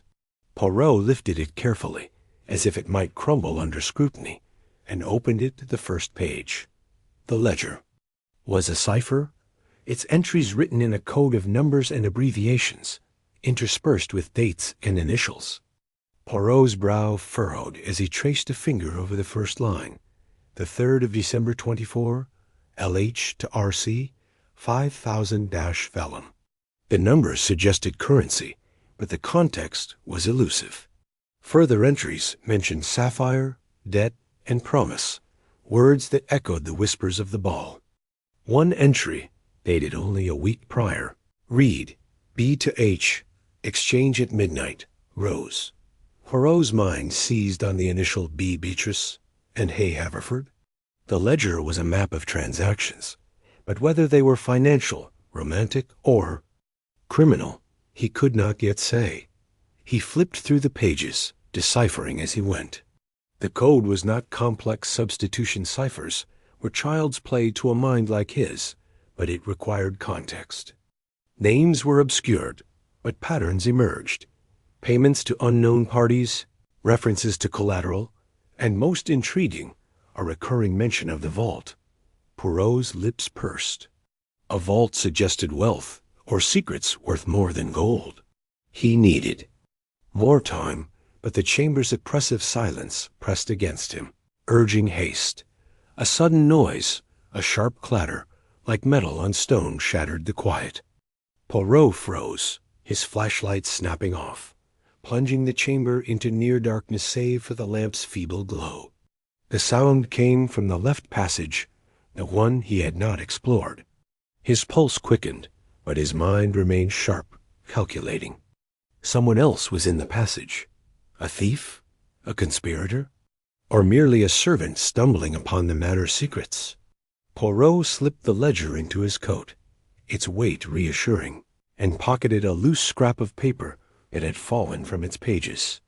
The scrap bore a date, the 25th of July, 25, and two initials, V.G. Victor Grayson, the nervous poet, whose ink-stained cuff had already piqued Poirot's suspicions. He moved toward the passage's entrance, his steps silent, his senses alert. The clatter came again, closer now, accompanied by a muffled curse. Poirot pressed himself against the wall, his small frame blending with the shadows. A figure emerged from the left passage, silhouetted against the dim light. Tall, broad-shouldered, and moving with urgency, the figure carried a metal object, a crowbar, perhaps, or a candlestick. Poirot's eyes narrowed, but before he could act, the figure turned, sensing his presence. "Who's there?" The voice was sharp, male, and tinged with panic. Poirot recognized it instantly. Captain Reginald Holt, the volatile officer whose argument with Lady Beatrice had crackled with jealousy. Reginald's silhouette shifted, the metal object glinting as he raised it. Poirot stepped into the light, his demeanor calm, his hands raised slightly to show he meant no threat. "Monsieur Holt," he said, his voice smooth as velvet. "It is only Hercule Poirot, seeking answers in this most curious of places. And you, what brings you to this hidden chamber, with such an interesting tool in hand?" Reginald froze, his grip on the crowbar tightening. His face, half lit by the lamp, was a mask of sweat and suspicion. "Poirot, what the devil are you doing here? This is no place for a detective to snoop." "On the contrary," Poirot replied, his eyes glinting, "it is precisely the place for a detective. A passage such as this, it does not exist for mere decoration. It holds secrets known, and you, Captain, seem most eager to uncover them. Or perhaps to conceal them?" Reginald's jaw tightened, his knuckles white around the crowbar. "I don't know what you're implying, but I'm no thief. I heard a noise, thought someone was skulking about. With the necklace stolen, I figured I'd investigate." "A noble intention," Poirot said, his tone laced with irony. "Yet you carry a crowbar, not a lantern. Tell me, Captain, what did you hope to find or destroy?" Reginald's eyes darted to the table where the now empty box sat. His expression betrayed a flicker of alarm, quickly masked. "I don't owe you explanations, Poirot. You're not the law here." "None. I am not the law," Poirot said, stepping closer, his voice low and deliberate. "But I am a man who sees what others do not. The necklace, the argument in the garden, the secrets of this manor, they are threads in a tapestry, and I will weave them together. If you are innocent, Captain, you have nothing to fear from Hercule Poirot. But if you are not—" He let the words hang, his gaze unyielding. Reginald lowered the crowbar, his shoulders sagging. "I'm no criminal, Poirot. I was looking for something. A letter, maybe. Something that could ruin me. Beatrice, she knows things I told her in confidence. I thought she might have hidden it here." Poirot's mustache twitched. A letter again. The manner seemed to bleed them, each one a fragment of a larger truth. "And this letter," he said, "it is connected to the necklace? Or perhaps to the argument I overheard in the garden, where voices spoke of betrayal? Reginald's face paled. You heard that? Damn it, Poirot, you're everywhere. It wasn't about the necklace, not directly. It was personal. Beatrice and I, we have history. But I swear, I didn't steal anything. Poirot studied him, noting the tremor in his voice, the sweat beading on his brow. The captain was frightened, but of what? Exposure, or something darker? Very well, Captain, Poirot said, his tone softening. Return to the drawing-room. We will speak again when the time is right. But know this, the truth, it cannot hide forever. Reginald hesitated, then nodded, retreating into the passage with a final glance at the empty box. Poirot waited until his footsteps faded, then turned back to the chamber. He had no time to linger. The ledger was his prize, but the scrap of paper in his pocket demanded attention. He retreated through the passage, emerging behind the tapestry just as the breakfast chatter grew louder, signaling the guests' dispersal. Back in the drawing-room, the atmosphere was electric with tension. Guests milled about, their faces a gallery of forced smiles and sidelong glances. Lady Beatrice stood by the fireplace, her lavender perfume wafting as she spoke with a young heiress, her laughter bright but brittle. Victor Grayson sat alone in a corner, scribbling in a notebook, his ink-stained fingers twitching. Lord Haverford, the manor's owner, paced near the windows, his expression stormy. The stolen necklace had set them all on edge, and Poirot sensed. The theft was but a spark in a powder keg of secrets. He slipped into a high-backed chair, his movements unobtrusive, and unfolded the scrap of paper. The date, the 25th of July 25, was 2 days ago, the night of the ball. The initials VG were unmistakable. Below them, in a hurried scrawl, were the words, "Meet at vault, midnight." Poirot's mind raced. The vault again. Was it a physical place, hidden in the manor's depths? Or a metaphor, a repository of secrets? And Victor, nervous, ink-stained Victor, was he the key, or merely a pawn? Poirot's gaze drifted to Beatrice, whose eyes met his for a fleeting moment before she turned away. Her handkerchief, her perfume, her presence in the garden, they wove her into the mystery, yet he could not shake the warmth in his chest when he thought of her. A dangerous distraction, he chided himself. Passion must not cloud reason. He rose, tucking the scrap into his pocket, and approached Lord Haverford. The man's florid face was lined with strain, his hands clasped tightly behind his back. "Monsieur Poirot," he said, his voice gruff. "Any progress on the necklace? The guests are restless, and I won't have my home turned into a circus."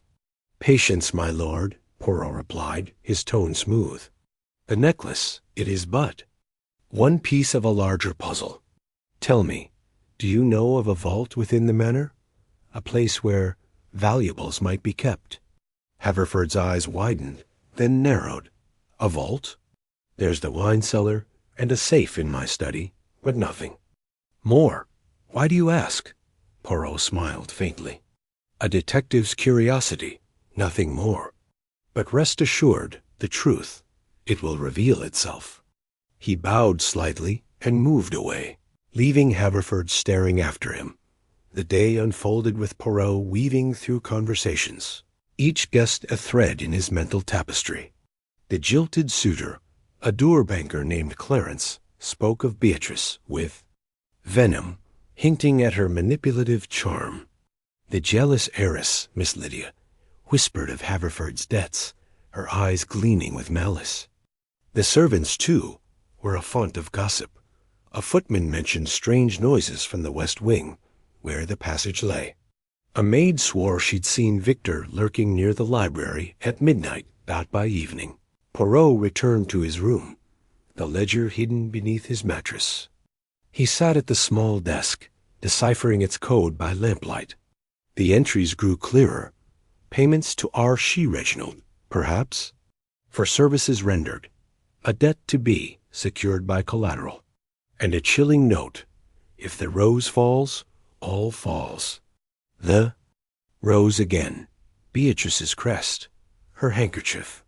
The single bloom left in the garden. Poirot's fingers paused, his mind racing. The ledger was not just a record, it was a weapon, wielded by someone with much to lose. A knock at the door startled him. He hid the ledger and opened it to find a maid, her face pale.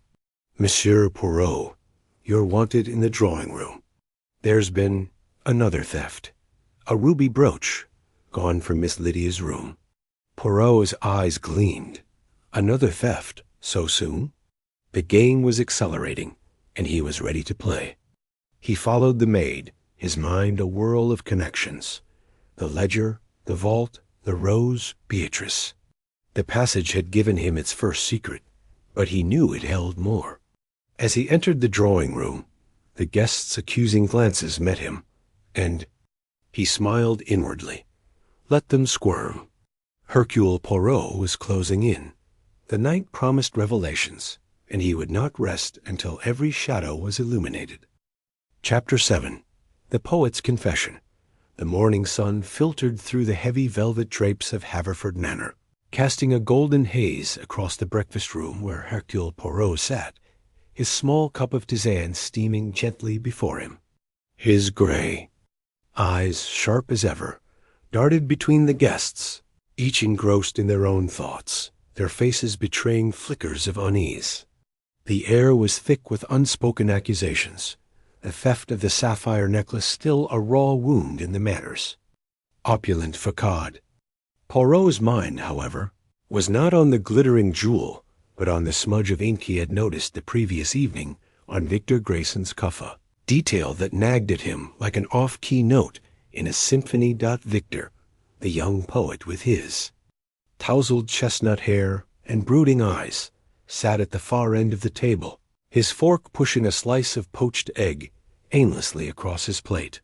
His nervous energy was palpable, a stark contrast to the calculated poise of Lady Beatrice, who sipped her tea with an elegance that seemed to defy the morning's tension. Poirot's gaze lingered on her for a moment, her lavender perfume still, a faint echo in his memory, tying her to the mysterious letter that had first drawn him to this enigmatic affair. But it was Victor who held his attention now, the poet's trembling fingers betraying more than his quiet demeanor suggested. Poirot dabbed his lips with a napkin and rose, his movements precise, his mustache impeccably groomed despite the early hour. "Monsieur Grayson," he said, his voice soft but carrying the weight of authority. "A word, if you please, in the conservatory. The morning light there is most illuminating." Victor's head snapped up, his eyes wide with a flicker of panic. "Me? I'm not sure what you could want with me, Monsieur Poirot." His voice wavered, but he stood, brushing crumbs from his waistcoat with unsteady hands. The conservatory was a glass-domed haven of lush greenery, its air heavy with the scent of jasmine and damp earth. Ferns arched over a wrought-iron bench, where Poirot gestured for Victor to sit. The poet complied, his posture stiff, his fingers twisting the edge of his sleeve, the very sleeve that bore the telltale smudge. "Monsieur Grayson." Poirot began, pacing slowly, his hands clasped behind his back. "You are a man of words, n'est-ce pas? A poet whose heart spills onto the page in ink. And yet it seems some of that ink has spilled elsewhere." He paused, his eyes locking onto Victor's, on your cuff, to be precise. A curious detail for a man who claims to have been just browsing in a library last night. Victor's face paled, his Adam's apple bobbing as he swallowed hard. "Ink? I don't know what you mean." "I write, of course, but do not insult the intelligence of Hercule Poirot," he interrupted, his tone gentle but firm. "The smudge is fresh, the color distinct deep indigo, not the common black of a fountain pen. It is the sort of ink one might use for private correspondence, perhaps love letters, hidden perhaps in a secret compartment." Victor's. Hands clenched, his knuckles whitening. You're mistaken, monsieur. I was in the library. Yes, but only to read. I'm no thief, if that's what you're implying. Poirot tilted his head, his expression unreadable. Thief? Non, non. I do not speak of the necklace, not yet. I speak of the heart, Monsieur Grayson. The heart that beats in your poetry, the heart that perhaps beats for another. Tell me, what is your connection to Lady Beatrice? The poet's eyes widened, a flush creeping up his neck. Beatrice? She's an acquaintance. Nothing more. I admire her, as anyone would. She's beautiful, cultured. And the subject of your verses? Poirot pressed, his voice like a velvet blade. Do not deny it, monsieur. The little gray cells, they do not lie. I have seen the way you watch her, the way your hand trembles when she passes.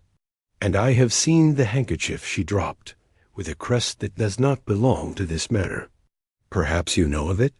Victor's breath hitched, his gaze dropping. To the tiled floor. I don't know what you're talking about, he muttered, but the words lacked conviction. Poirot stepped closer, his voice lowering to a conspiratorial whisper. Come, Monsieur Grayson. The truth is a heavy burden, but it is lighter when shared. You were in the library, near the hidden compartment where I found letters of passion, of longing. Were they yours? Did you write to her, only to? Have your words stolen, perhaps by another who seeks to use them against you?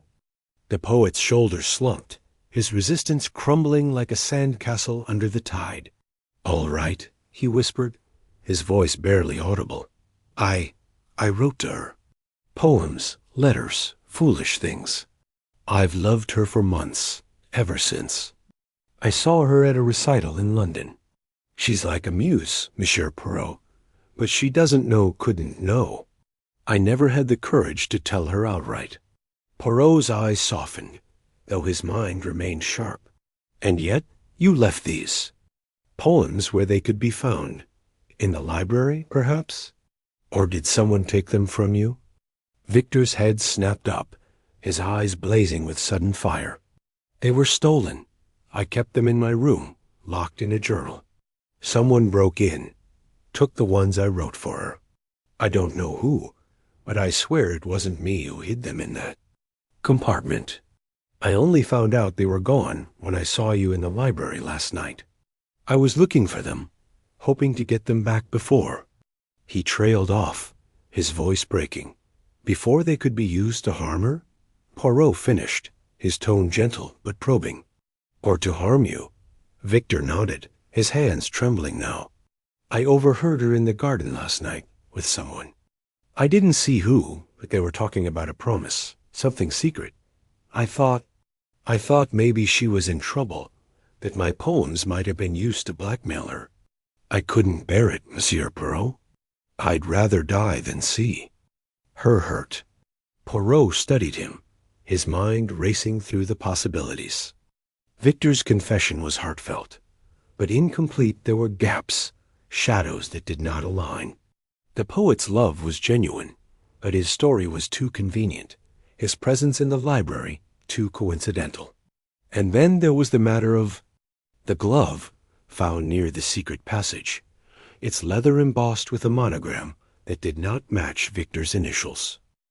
Merci, Monsieur Grayson, Poirot said at last, his tone neutral. Your candor is appreciated, but the little gray cells, they demand more. You will remain here, si vous plaît, while I pursue another thread in this tapestry of secrets.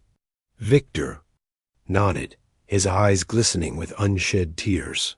Poirot turned to leave, but paused at the conservatory door, glancing back. One last thing, monsieur. The ink on your cuff, it is not merely a stain. It is a signature of carelessness. Be more careful, non?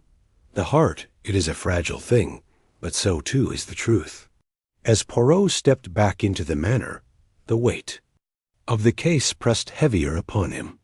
The glove, found near the passage's entrance, bore the initials R.H. Captain Reginald Holt, a dashing officer whose temper had flared during the ball. Poirot's mind churned, connecting the glove to the argument he had overheard in the garden, the cryptic words about a promise kept. Was Reginald the shadowy figure with Lady Beatrice? And if so, what did he seek her heart, her secrets, or something more dangerous? The manor's grand staircase loomed before him, its polished banisters gleaming under the chandelier's light. Poirot ascended, his steps measured, his thoughts a whirlwind of clues and motives. The glove was a tangible lead, but it was the ledger he had found in the secret passage that haunted him most, a coded record of transactions, dates, and initials, that hinted at a scheme far grander than a stolen necklace. The sapphire was a distraction, he was certain, a glittering decoy to mask a deeper crime dot in the drawing-room. The guests were gathered, their voices a low hum of discontent. Captain Holt stood by the fireplace, his broad shoulders tense, his jaw set as he stared into the flames. Lady Beatrice sat near the window, her profile serene, but her fingers twisting a lace handkerchief, not the monogrammed one. Poirot noted, but a plain one, as if she were deliberately avoiding attention. The other guests, Lord Haverford, the jilted suitor Sir Edmund, and the sharp-tongued heiress Clara exchanged wary glances, each suspecting the others of the theft. Poirot cleared his throat, drawing their attention. Mesdames et messieurs, he began, his voice cutting through the tension like a knife. The affair of the necklace progresses, but it is not the only mystery in this house. There are secrets here, hidden in shadows, in letters, in glances. I urge you to be truthful, for the truth, it has a way of revealing itself. His eyes flicked to Captain Holt, who stiffened under the scrutiny. Captain, Poirot continued, perhaps you might assist me. A glove has been found, monogrammed with your initials. It was near a place of interest. Would you care to explain? Reginald's face darkened, his hand tightening on the mantel. A glove? I've lost none. Monsieur Poirot, anyone could have planted it to implicate me. I'm no thief. Perhaps not, Poirot said smoothly. But you were in the garden last night, non? I heard voices, an argument. And now, a glove bearing your mark is found near a secret passage. Coincidence, Captain, is not a friend of Hercule Poirot. The room fell silent, all eyes on Reginald. Lady Beatrice's fingers stilled, her gaze darting to the captain, then away. Poirot noted the exchange, his mind cataloguing every nuance. Reginald was about to retort when a maid burst into the room, her face pale. Sir, Monsieur Poirot. She gasped. There's been another theft, a ruby brooch, from Miss Clara's room. It's gone, just like the necklace. A murmur of shock rippled through the guests. Clara leapt to her feet, her eyes blazing. This is outrageous. First the necklace, now my brooch? Someone in this room is a thief, and I demand answers. Poirot raised a hand, his calm unshaken. Calmez-vous, mademoiselle? The brooch, like the necklace, will be found. But it is not the jewels that concern Hercule Poirot. It is the motive behind their disappearance. A motive that ties to secrets, to promises, to betrayals. He turned to Reginald, his gaze unrelenting. Captain Holt, I will speak with you privately. And you, Lady Beatrice, I trust you will remain available. The little gray cells, they are busy, and they do not rest until every thread is woven into place. As the guests dispersed, Poirot's mind raced. The ruby brooch was a new piece in the puzzle, but it fit the pattern, a pattern of distraction, of chaos designed to obscure a greater truth. The ledger, the letters, the glove, the ink all pointed to a web of deceit with Lady Beatrice at its center. Yet Poirot's heart, stirred by her grace, urged caution. Was she a victim, a pawn, or the mastermind he sought? He moved to the window, gazing out at the manicured gardens where secrets had whispered in the moonlight. The glove would lead him to Reginald, the ink to Victor, but the lavender-scented letter that was the key. Its hidden message, still undeciphered, held the truth. Poirot's fingers brushed the letter in his pocket. It sent a reminder of the passion and peril that intertwined in this case. The morning was far from over, and Hercule Poirot was far from finished. With a quiet resolve, he set out to confront Captain Holt, determined to unravel the next thread in this intricate tapestry of lies, love, and larceny. The confrontation with Captain Holt took place in the Manor's study, a room lined with leather-bound books and heavy oak furniture. Reginald stood by the desk, his posture rigid, his eyes glinting with defiance. Poirot closed the door behind him, the click echoing in the tense silence. "Captain Holt," Poirot began, seating himself in a high-backed chair, "you are a man of action, a soldier, accustomed to command. Yet here you are entangled in a game of shadows. The glove, it is yours, n'est-ce pas?" Reginald's jaw tightened. "I told you, I've lost no glove." "Someone's trying to frame me, Poirot. I'm not the sort to sneak about in passages or steal trinkets." "And yet," Poirot said, his voice soft but unyielding, "you were in the garden last night, arguing with Lady Beatrice." "I heard the words, a promise, a betrayal." "What promise, Captain? And why does it bring such fire to your eyes?" Reginald's hand slammed onto the desk, the sound sharp in the quiet room. "You're meddling in things you don't understand. Poirot, Beatrice and I, we have history. A broken engagement, years ago. She broke it off, said I was too reckless, too volatile. But I loved her, damn it, and I still do." Poirot's eyebrows rose, his mind cataloguing the admission. "Love, Captain, is a powerful motive. Powerful enough to steal a necklace, perhaps? To punish her for choosing another? No." Reginald's voice was a growl. "I'd never hurt her. The argument was about her engagement to Haverford. I heard rumors, saw them together at the ball. I confronted her, begged her to reconsider. She said it was too late, that she'd made a promise. That's all I know." Poirot leaned forward, his eyes piercing. "And the glove, Captain? How? Does it find itself near a secret passage? A passage that leads to secrets far greater than a stolen jewel?" Reginald hesitated, his defiance faltering. I don't know. I was in the garden, yes, but not near any passage. Someone must have taken it, used it to point the finger at me." Poirot nodded slowly, his mind turning over the possibilities. Reginald's passion was genuine, his anger raw, but his story, like Victor's, had holes. The glove was no accident. It was a deliberate clue, planted to mislead or to accuse. But by whom? And why?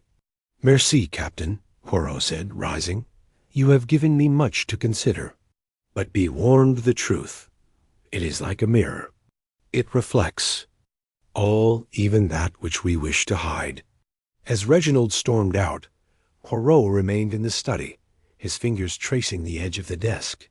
The ruby brooch, the glove, the ledger, the letters, all were pieces of a puzzle, but the picture was still incomplete.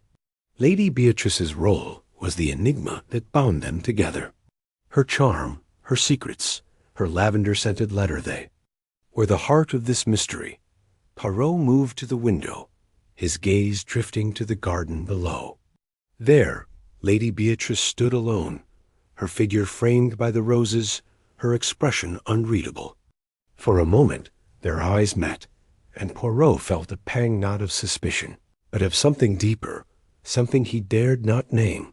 The case was far from solved, but Hercule Poirot was undeterred, with the glove in hand and the poet's confession. In his mind, he was ready to weave the next thread, to unravel the secrets of Haverford Manor, and to confront the passion that burned at its core. Chapter 8. A Lover's Quarrel. The morning light filtered through the heavy velvet curtains of Haverford Manor, casting dappled patterns across the polished oak floor of the drawing-room. Hercule Poirot sat in a high-backed chair, his small, precise hands folded neatly in his lap, his mustache impeccably groomed despite the early hour.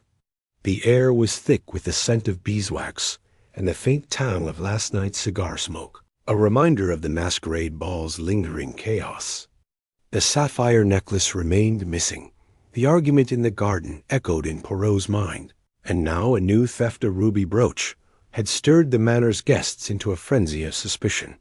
Poirot's eyes, sharp and unyielding, scanned the room. The guests, summoned for breakfast, milled about with the unease of actors awaiting a director's cue. Their masks were gone, but their faces bore new disguises, feigned innocence, guarded glances, and the occasional flash of defiance. Among them, Lady Beatrice stood by a window, her silhouette framed against the morning mist. Her lavender gown shimmered faintly, and her expression was a study in composure, though Poirot noted the subtle tightening of her fingers around a delicate teacup. She was a puzzle, one he found both compelling and elusive. The glove, discovered near the secret passage's entrance, lay folded in Poirot's pocket, its leather worn but embossed with a distinctive monogram, R.H. Captain Reginald Holt. The glove's owner was a man of striking presence, tall, broad-shouldered, with a jawline that seemed carved from marble, yet marred by a volatile temper. Poirot had observed him the previous night, his laughter too loud, his gestures too expansive, as if compensating for some inner turmoil. Now Reginald stood near the fireplace, his back to the room, staring into the dying embers as if they held answers. Poirot rose, smoothing his waistcoat, and approached with the measured grace of a man who knew the power of timing. "Captain Holt," he said, his voice soft but carrying the weight of authority. "A word, if you please." Reginald turned, his blue eyes narrowing. "Poirot, isn't it? The detective fellow. What's this about?" His tone was clipped, a soldier's brusqueness barely masking unease. Poirot smiled, a small, disarming gesture. "A trifle, perhaps. But trifles, mon ami, are the threads from which truth is woven." He produced the glove, holding it delicately between two fingers, as if it were a rare artifact. "This belongs to you, does it not?" Reginald's jaw tightened, but he nodded. "It's mine. Lost it last night, I suppose." "Where'd you find it?" "Near a certain passage," Poirot said, watching Reginald's face for the faintest flicker of reaction. There it was, a brief widening of the eyes, quickly concealed. "A curious place to lose such a fine item, n'est-ce pas? Perhaps you were exploring." Reginald's laugh was sharp, like the crack of a whip. "Exploring? Hardly. I was at the ball, same as everyone else. Must have dropped it during a dance." He crossed his arms, his posture defensive. "What are you implying, Poirot?" Poirot tilted his head, his expression one of polite curiosity. "Imply? None. I merely observe. And I observe, Captain, that you were seen in a heated discussion with Lady Beatrice in the garden last night. A lover's quarrel, perhaps?" "They—" Room seemed to still, though no one else was close enough to overhear. Reginald's face flushed, a storm brewing behind his eyes. "You've got a sharp nose, haven't you?" "Fine. Yes, I spoke with Beatrice. We have history, but it's none of your business." Poirot raised a hand, palm up, as if to ward off the heat of Reginald's temper. "Au contraire, Captain. When a priceless necklace vanishes, and now a ruby brooch, everything becomes my business. The garden, the argument, the glove, these are pieces of a puzzle. And you, I think, hold a key piece." Reginald stepped closer, his voice dropping to growl. "You're barking up the wrong tree, Poirot. I didn't take the necklace or the brooch. I'm no thief." "Then enlighten me," Poirot said, his tone velvet over steel. "What was the nature of your discussion with Lady Beatrice? And why did it leave you so agitated?" Reginald hesitated, his gaze flickering toward Beatrice, who was now engaged in light conversation with a dowager across the room. Her laughter rang out, bright but brittle, and Poirot noted how her eyes darted briefly toward them. Reginald exhaled, running a hand through his dark hair. "All right. Beatrice and I were engaged years ago. Before the war, I broke it off foolishly, I'll admit. Thought I was sparing her, what with my regiment shipping out. But she didn't see it that way. Last night, we argued about old wounds. She thinks I betrayed her." Poirot's mind, word, cataloging the confession. A broken engagement, a wound still raw motive, perhaps, for a theft meant to wound in return. And this argument, he said, it grew heated enough to be overheard. Did it, perhaps, concern the necklace? Or the brooch? Reginald's eyes flashed. "I told you, I'm no thief. I don't know anything about those damn jewels. I was angry, yes, but I didn't touch them." He leaned in, his voice low and urgent. "Beatrice has her secrets. Poirot, if you're looking for answers, ask her." Poirot's mustache twitched, a faint smile beneath it. "Secrets, Captain? A bold accusation. Perhaps you will share more?" Reginald's temper flared, his voice rising. "I've said enough. You want to play detective? Go sniff around someone else." He turned on his heel, storming toward the door, his boots echoing on the hardwood. Poirot watched him go, his mind already dissecting the encounter. Reginald's anger was genuine, but so was his evasion. The glove, the argument, the broken engagement, all pointed to a man driven by passion, perhaps capable of desperate acts. Yet Poirot's intuition whispered that the thefts were not the heart of this mystery.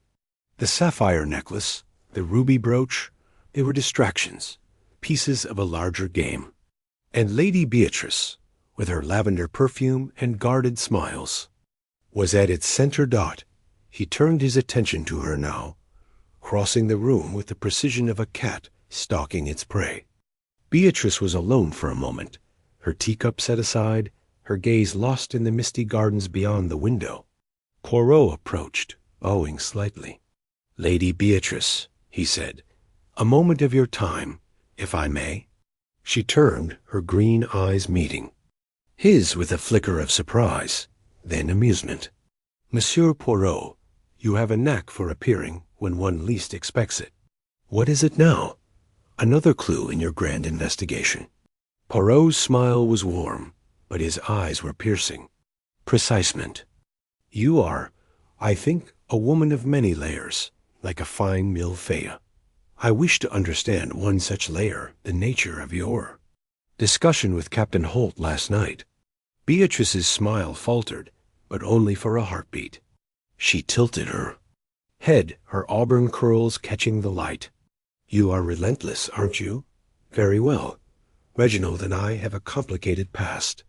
He broke my heart once, and last night he thought to rekindle old flames. I disagreed. That's all." Poirot nodded, his expression one of polite skepticism. A disagreement, oui, yet one that echoed through the garden, loud enough to draw attention. And now I find a glove near a secret passage, and a brooch has joined the necklace in its mysterious absence. You see, madame, I cannot help but wonder if these events are connected. Beatrice's fingers brushed the pearl necklace at her throat, a nervous gesture she quickly masked by reaching for her teacup. "You think me a thief, Monsieur Poirot? Or perhaps you think I'm in league with one." Her tone was light, but there was steel beneath it. "Non, non," Poirot said, raising a hand. "I think you are a woman caught in a web, perhaps not of your own making. But webs, madame, are spun with intent. Tell me, what do you know of the ruby brooch, or of the passage behind the tapestry?" Her eyes widened, just enough to betray her. "A passage? I don't know what you mean." But her voice trembled, and Poirot's mind seized on the crack in her composure. Before he could press further, a commotion erupted near the dining table. A maid, her face pale, rushed into the room, her apron clutched in her hands. "Sir, my lady?" she gasped, addressing the room but looking toward Lord Haverford, who had just entered. "There's been another theft. A silver cigarette case, gone from the smoking room." The guests erupted in murmurs, their faces a mix of shock and accusation. Lord Haverford, a portly man with a florid complexion, raised a hand for silence. "Enough. This is intolerable. Poirot, you're supposed to be solving this mess. What have you found?" Poirot turned, his calm unshaken. "Monsieur, the thefts are but symptoms of a deeper malaise. I am close, I assure you, to uncovering the truth." His eyes flicked to Beatrice, who was watching him with an unreadable expression, then to Reginald, who had returned and stood glowering in the doorway. The morning passed in a blur of interviews, each guest offering alibis and deflections. The jilted suitor, a nervous young man named Edward, claimed he'd been in the billiards room all night. The jealous rival, a sharp-tongued widow named Mrs. Langley, insisted she'd retired early with a headache. The disgraced noble, Lord Dunmore, muttered about debts but swore his innocence. Each story was a thread, and Poirot wove them carefully in his mind. Searching for the pattern dot by midday, he retreated to the library, the scene of his earlier discovery of the love letters. The room was quiet, its shelves heavy with leather bound tomes and the weight of secrets. Poirot sat at a mahogany desk, spreading out his notes, a sketch of the rose's thorns, a rubbing of the glove's monogram, a list of his stolen items. He added a new entry, the silver cigarette case. Its theft felt deliberate, a taunt to keep the manner in chaos dot as he worked. A shadow fell across the desk. Lady Beatrice stood in the doorway, her posture hesitant. "Monsieur Poirot," she said. "Softly, I owe you an apology. I wasn't entirely truthful earlier." Poirot set down his pencil, his expression inviting but guarded. "Raymond? Then please, madame, enlighten me." She stepped inside, closing the door behind her. The click of the latch was loud in the silence. "The passage you mentioned. I know of it. It's an old family secret, used by my ancestors to escape creditors or worse. I didn't want to admit it, because—" She hesitated, her eyes searching his. "Because I'm afraid, Monsieur Poirot, there's more at stake here than jewels." Poirot leaned forward, his voice gentle but insistent. "Tell me, madame, what is it you fear?" Beatrice took a breath, her voice barely above a whisper. "Blackmail. Someone in this house knows my past, knows things that could ruin me. The thefts, the arguments. I think they're meant to distract from something worse." Poirot's mind raced, the pieces shifting. Blackmail was a powerful motive, one that could explain the ledger he'd found in the passage, the coded phrases. In the garden. But who was the puppeteer? Reginald, with his jealous rage? Victor, with his ink-stained cuffs and stolen poems? Or someone else, hiding in plain sight? Before he could respond, a sharp rap at the door interrupted them. Lord Haverford entered, his face flushed with anger. "Poirot, this has gone far enough. Another theft, and now whispers of secret passages? I demand answers." Poirot rose, his calm a stark contrast to Haverford's bluster. "Monsieur, answers are forthcoming. But first, I must ask, where were you when the cigarette case was?" "Taken?" Haverford sputtered, caught off guard. "Me? I was in my study, going over accounts. What are you implying?" Poirot smiled, a glint in his eye. "Merely that everyone, monsieur, is a piece of the puzzle. And I, Hercule Poirot, will fit them together." As Haverford stormed out, Poirot turned back to Beatrice, but she was gone, her lavender scent lingering like a ghost. He sat, pulling out a fresh sheet of paper to sketch a timeline. The necklace, the brooch, the cigarette case, the argument, the glove, the passage. And at the center, Lady Beatrice, her secret's a magnet for intrigue. The timeline grew, lines crisscrossing like a spider's web. Poirot's pencil paused over Reginald's name, and Victor's, then Haverford's. But his thoughts kept circling back to Beatrice, her vulnerable confession, her unreadable eyes. Was she victim or orchestrator? Pawn or queen? The afternoon. Sun dipped low, casting long shadows across the library. Poirot folded his notes, his resolve hardening. The thefts were a smokescreen, the quarrels a distraction. The true mystery lay deeper, in the heart of Haverford Manor, and in the heart of Lady Beatrice. He would unravel it, piece by meticulous piece, before the next theft, or worse, struck. Chapter 9. The Lavender Letter. The air in Haverford Manor hung heavy with the scent of polished oak and lingering tension. Hercule Poirot sat alone in his guest room, the lavender-scented letter spread open on the mahogany desk before him. The paper, delicate as a butterfly's wing, or elegant script that seemed to dance under the flicker of the oil lamp. Yet it was not the words themselves that held Poirot's attention, but the hidden message he had uncovered within them. A cipher, subtle and clever, woven into the flourishes of the calligraphy. His small, precise hands worked methodically, a pencil sketching a grid of letters on a separate sheet as he decoded the secret. The message, now clear, read, midnight, the rose alcove, truth awaits. It was a summons, a whisper of revelation, and Poirot's mustache twitched with anticipation. His gray cells, as he liked to call them, buzzed with the thrill of the chase. The sapphire necklace and ruby brooch remained missing, the argument. In the garden lingered in his memory, and Lady Beatrice's enigmatic presence wove through every clue like a silken thread. The gunshot that had echoed through the manor only an hour ago now added a darker hue to the mystery, and Poirot knew the time for answers was near. He glanced at his pocket watch. 11:45 p.m. The manor was quiet, its guests either retired or whispering. In shadowed corners, their masks of civility fraying under the weight of suspicion. Poirot adjusted his bow tie, smoothed his immaculate suit, and slipped the letter into his pocket. The rose alcove, a secluded nook in the west wing adorned with climbing roses, was not far. He stepped into the corridor, his polished shoes silent, on the thick Persian rug, and moved with the grace of a cat stalking its prey. The manor's west wing was a labyrinth of gilt-framed portraits and flickering sconces. Poirot's eyes darted to every shadow, every creak of the ancient floorboards.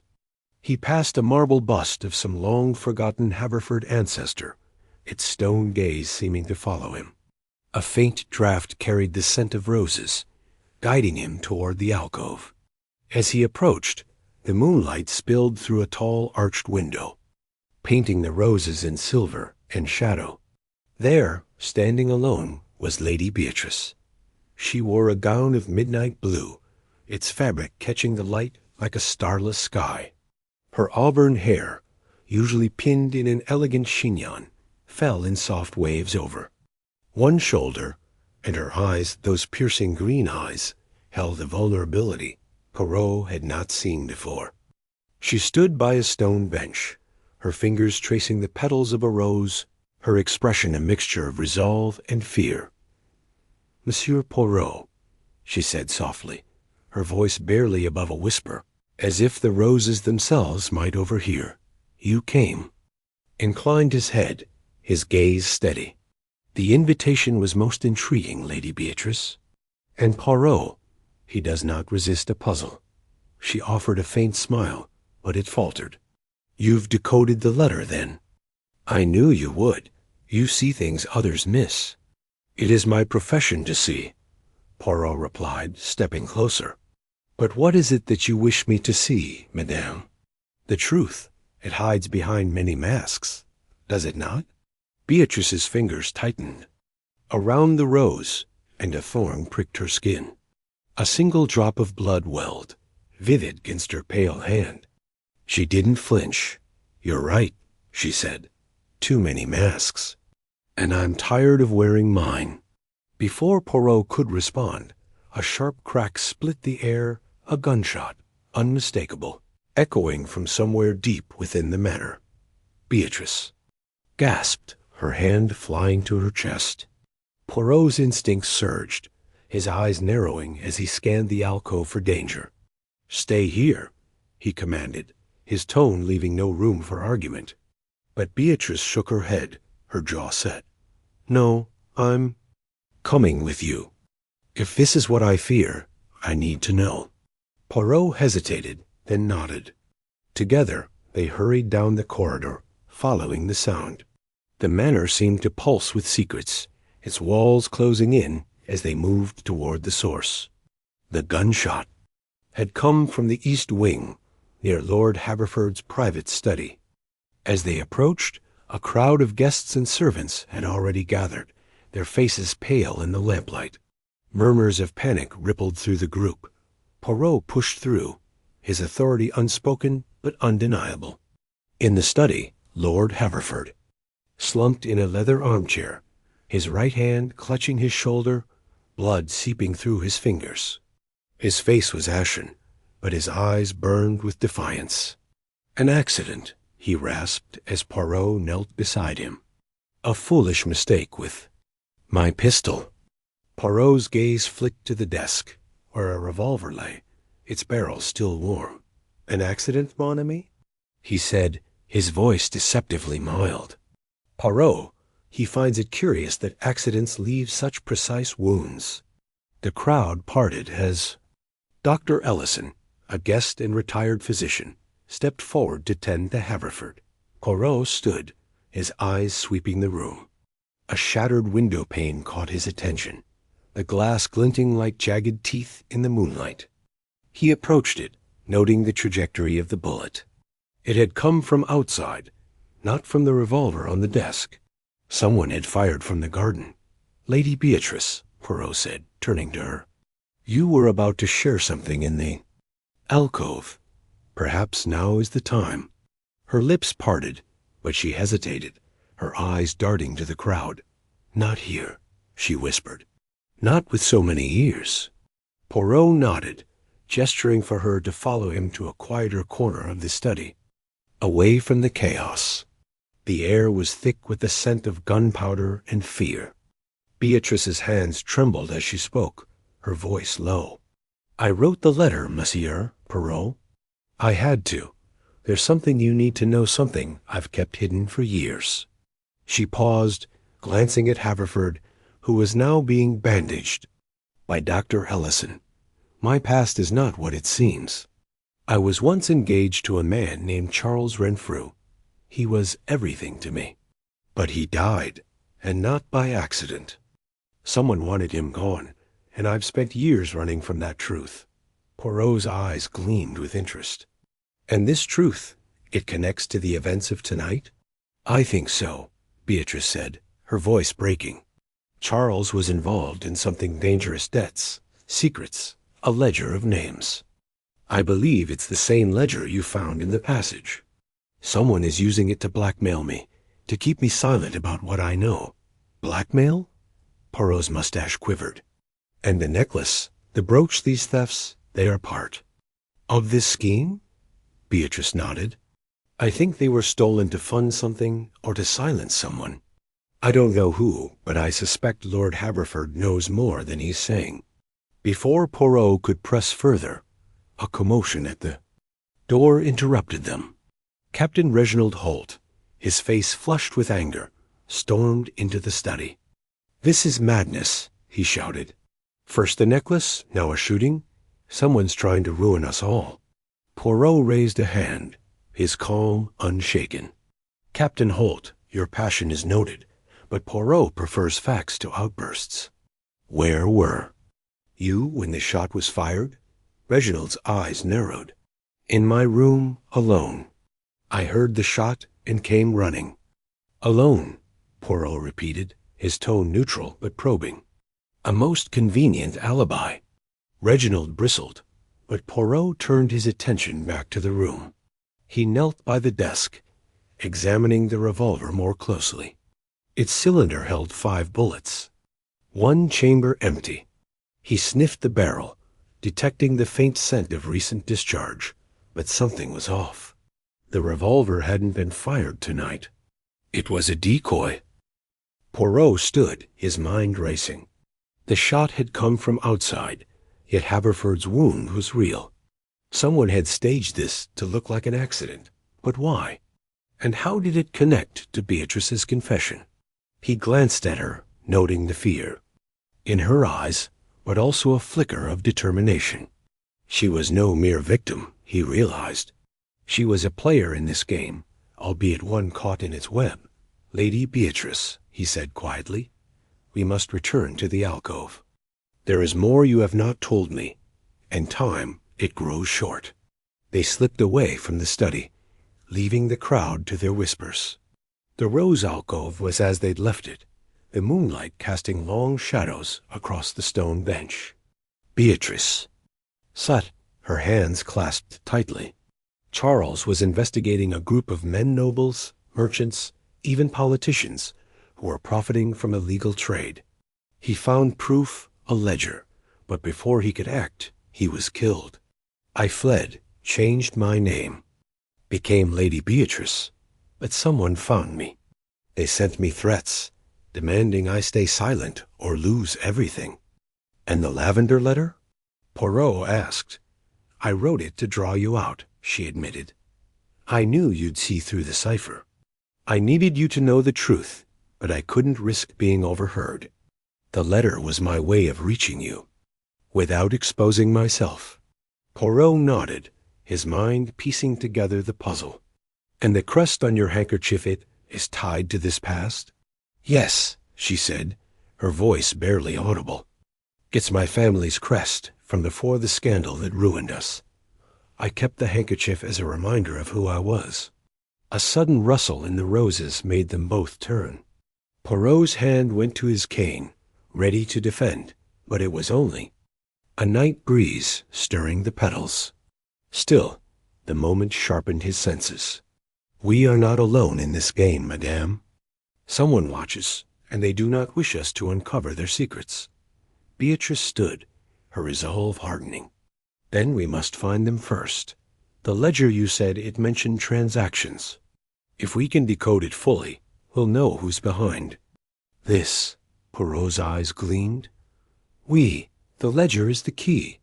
But we must act with caution. The gunshot was no accident, and the next one may not miss. They returned to Poirot's room, where he retrieved the scrap of paper from the passage. The partial ledger was a maze of numbers and initials, but with Beatrice's help, they began to unravel it. Names emerged: Lord Haverford, a merchant named Clifton, even Captain Holt. Each was linked to sums of money, dates, and cryptic notes about deliveries. Poirot's pencil moved swiftly, cross-referencing the dates with Beatrice's story. One entry stood out, a payment dated the night of Charles Renfrew's death. Poirot said, tapping the paper, is no coincidence. Your Charles, he was killed to protect this secret. And now, someone fears you will expose it. Beatrice's eyes filled with tears, but she blinked them away. Then we expose them instead. For Charles. Poirot nodded, his heart stirred by her courage, but his mind remained sharp, calculating. The gunshot, the thefts, the ledger, all were threads in a tapestry of deceit. And at its center was Lord Haverford, whose accident now seemed a desperate ploy to deflect suspicion. But there was another player, Poirot sensed. Someone still in the shadows. As the clock struck 1, a distant scream echoed through the manor. Poirot and Beatrice exchanged a glance, their resolve unbroken. They hurried toward the sound, the lavender letter still tucked in Poirot's pocket. It sent a reminder of the truth they sought. The night was far from over, and the game, it seemed, had only begun. The manor's east wing was a chaos of flickering candles and frantic voices. The scream had come from the housekeeper, Mrs. Langley, who stood trembling in the hallway. pointing to a shattered vase on the floor. "I saw someone," she gasped. "A shadow running toward the servants' quarters." Poirot's eyes narrowed. "A shadow, madame? Or perhaps a person who wishes to remain unseen?" He gestured for Beatrice to stay close as he followed the housekeeper's directions.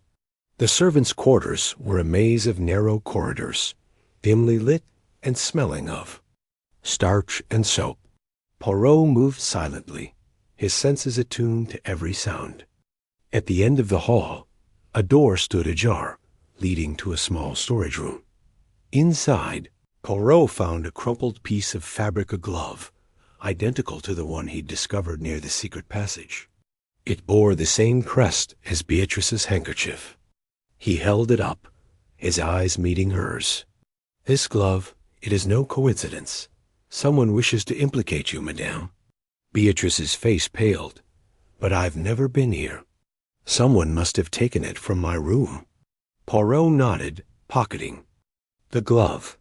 "We and they are careless. They leave clues, and Poirot, he follows them."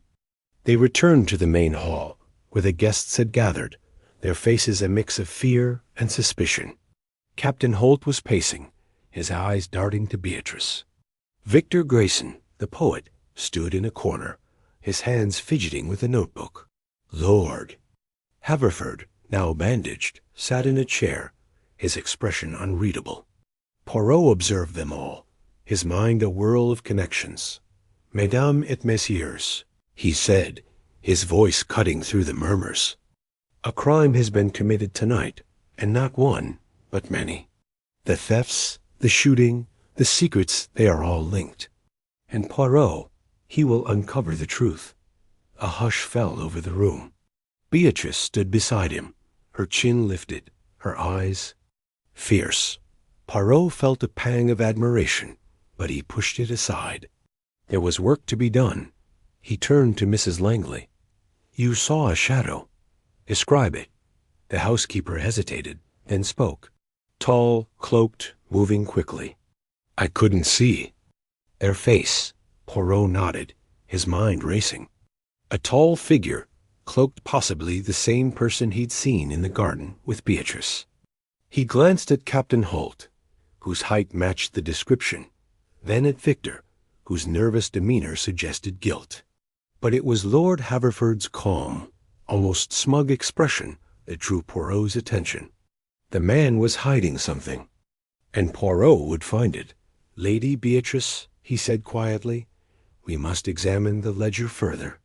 There is a name we have not yet found, the one who pulls the strings." They retreated to Poirot's room once more, the ledger spread before them. The numbers and initials formed a web of deceit, but one entry caught Poirot's eye, a payment CR, dated weeks after Charles Renfrew's death. "This," Poirot said, "is impossible. Unless Charles isn't dead." Beatrice whispered, her voice trembling with hope and fear. Poirot's eyes widened. It was a possibility he hadn't considered. If Charles Renfrew was alive, the entire game changed. The thefts, the shooting, the blackmail, all could be his doing. A revenge against those who had betrayed him. Or perhaps he was a pawn, manipulated by another. "We must find this CR," Poirot said, "and we must do so before the next move is made." The night stretched on, the manor a chessboard of secrets. Poirot and Beatrice worked tirelessly, decoding the ledger, piecing together the puzzle. Each clue brought them closer to the truth, but also to danger. The lavender letter, now creased from handling, remained a beacon, guiding them through the darkness. As dawn approached, Poirot found a final clue in the ledger, a location, a warehouse, on the edge of the estate, marked for a delivery that night. He looked at Beatrice, her face pale but resolute. "We go together," she said. Poirot nodded. "We together. But we must be prepared. The one who waits at the warehouse, they will not welcome us." They slipped out of the manor, the first light of dawn casting long shadows across the lawn. The warehouse loomed in the distance, its silhouette stark against the rising sun. Poirot's heart pounded, not with fear, but with the thrill of the hunt. The truth was near, and Hercule Poirot would not rest until it was his. Chapter 10. The Wounded Lord. The air in Haverford Manor hung thick with suspicion, like fog clinging to a London street at dawn. Hercule Poirot stood in the grand study, its oak-paneled walls adorned with portraits of stern ancestors, whose eyes seemed to follow every movement. The morning light filtered through heavy velvet curtains, casting long shadows across the room where Lord Haverford lay on a chaise lounge, his face pale and his right arm bandaged tightly against his chest. The gunshot wound, he claimed, was an accident, a misfire, during a moment of careless handling of his hunting rifle. But Poirot's mustache twitched, a subtle signal of his disbelief. The little gray cells, as he called them, were already at work, weaving together the threads of this tangled affair. Poirot adjusted his pristine cuffs and surveyed the room. The servants had been dismissed after bringing tea, leaving only the Lord, his nervous butler, Mr. Clarence, and Poirot himself. The butler hovered near the door, his hands clasped so tightly his knuckles gleamed white. Poirot noted this, along with the faint tremor in Clarence's posture. Fear, perhaps, or guilt. The question lingered as Poirot turned his attention to Lord Haverford. "Monseigneur," Poirot began, his voice smooth yet piercing, "you say this wound, it was an accident, oui? Yet the bullet, it was found embedded in the wall, not the floor, as one might expect from a dropped weapon. This is curious, is it not?" Lord Haverford, a man in his late 50s with a hawkish nose and thinning silver hair, shifted uncomfortably. His eyes, sharp despite his pallor, darted toward the fireplace before returning to Poirot. "I was inspecting the rifle, Poirot. These things happen. A moment of clumsiness, nothing more." "Clumsiness," Poirot repeated, his tone laced with a hint of mockery. "In a manor filled with secrets, where a sapphire necklace and a ruby brooch have vanished, and where whispered arguments drift through the gardens at midnight. Forgive me, but I find such clumsiness improbable." Haverford's jaw tightened, but he offered no retort. Poirot paced slowly, his polished shoes clicking against the parquet floor. He stopped near the fireplace, where a faint scorch mark marred the mahogany mantel. His fingers brushed the wood, and he tilted his head, as if listening to the room itself. "The bullet," he continued, "it was a .455 caliber, was it not? From a Webley revolver, perhaps, not a hunting rifle. This I have confirmed with the groundskeeper, who retrieved it. Tell me, Lord Haverford, do you own such a revolver?" The lord's face flushed, a bead of sweat glistening at his temple. I may have an old service revolver somewhere, from my military days, but I assure you, it was the rifle—" Non, Poirot interrupted, raising a hand. "Let U.S. dispense with the fiction. The revolver, it is in your possession, and it was fired deliberately, was it not? To create a distraction, perhaps, or to cast suspicion elsewhere." Clarence, the butler, gasped softly, his eyes widening. Poirot's gaze flicked to him, noting the man's sudden pallor. "Monsieur Clarence," Poirot said, turning sharply, "you were present when the shot was fired, were you not? You claimed to be fetching the Lord's brandy from the cellar, but the cellar is far from the study, and yet you arrived mere moments after the sound. This, too, is curious." Clarence stammered, I was closer than I said, sir. I heard the shot and ran to help." Poirot's eyes narrowed. "And what else did you hear, monsieur? Or see? For the eyes and ears, they betray much when one is not careful." Before Clarence could respond, a soft knock interrupted. The door creaked open, revealing Mrs. Eleanor Price, the housekeeper, her gray hair pinned tightly beneath a starched cap. Her face was composed, but her hands twisted. In her apron, betraying her unease. "Begging your pardon, my lord, Monsieur Poirot," she said, her voice steady but low. "The doctor has arrived to check on Lord Haverford's wound. Shall I send him in?" Poirot nodded, his expression unreadable. "Oui, let him come. But remain, Madame Price. Your presence, it may be, illuminating." As the doctor, a wiry man named Dr. Langley, entered with his black bag, Poirot stepped aside, observing the scene with the precision of a watchmaker. The doctor unwrapped Haverford's bandage, revealing a shallow wound that barely grazed the flesh. Poirot's lips pursed. A theatrical injury, he thought. Not deep enough to endanger, but dramatic enough to command attention. "Doctor," Poirot said as Langley worked, "this wound, it is superficial, non? A graze, perhaps, from a bullet fired at close range?" Langley glanced up, surprised. "Well, yes, I suppose so. It's not life-threatening, certainly. A clean shot, likely from a few feet away." "From a few feet," Poirot echoed, his eyes locking onto Haverford. Not the sort of accident one expects from a rifle held in one's own hands.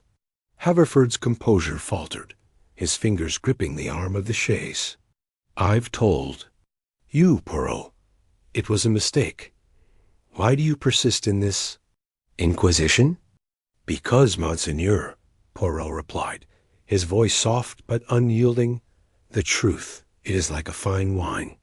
It must be uncorked carefully, lest it spoil. And I suspect this manor holds many truths yet to be tasted." As the doctor finished rebandaging the wound, Poirot's attention shifted to the cigarette case he had found earlier, now resting on a side table. Its silver surface gleamed, etched with the same crest he had seen on Lady Beatrice's handkerchief, a rampant lion, entwined with ivy. He picked it up, turning it over in his hands. "This crest," he said, holding it up. "It is yours, Lord Haverford?"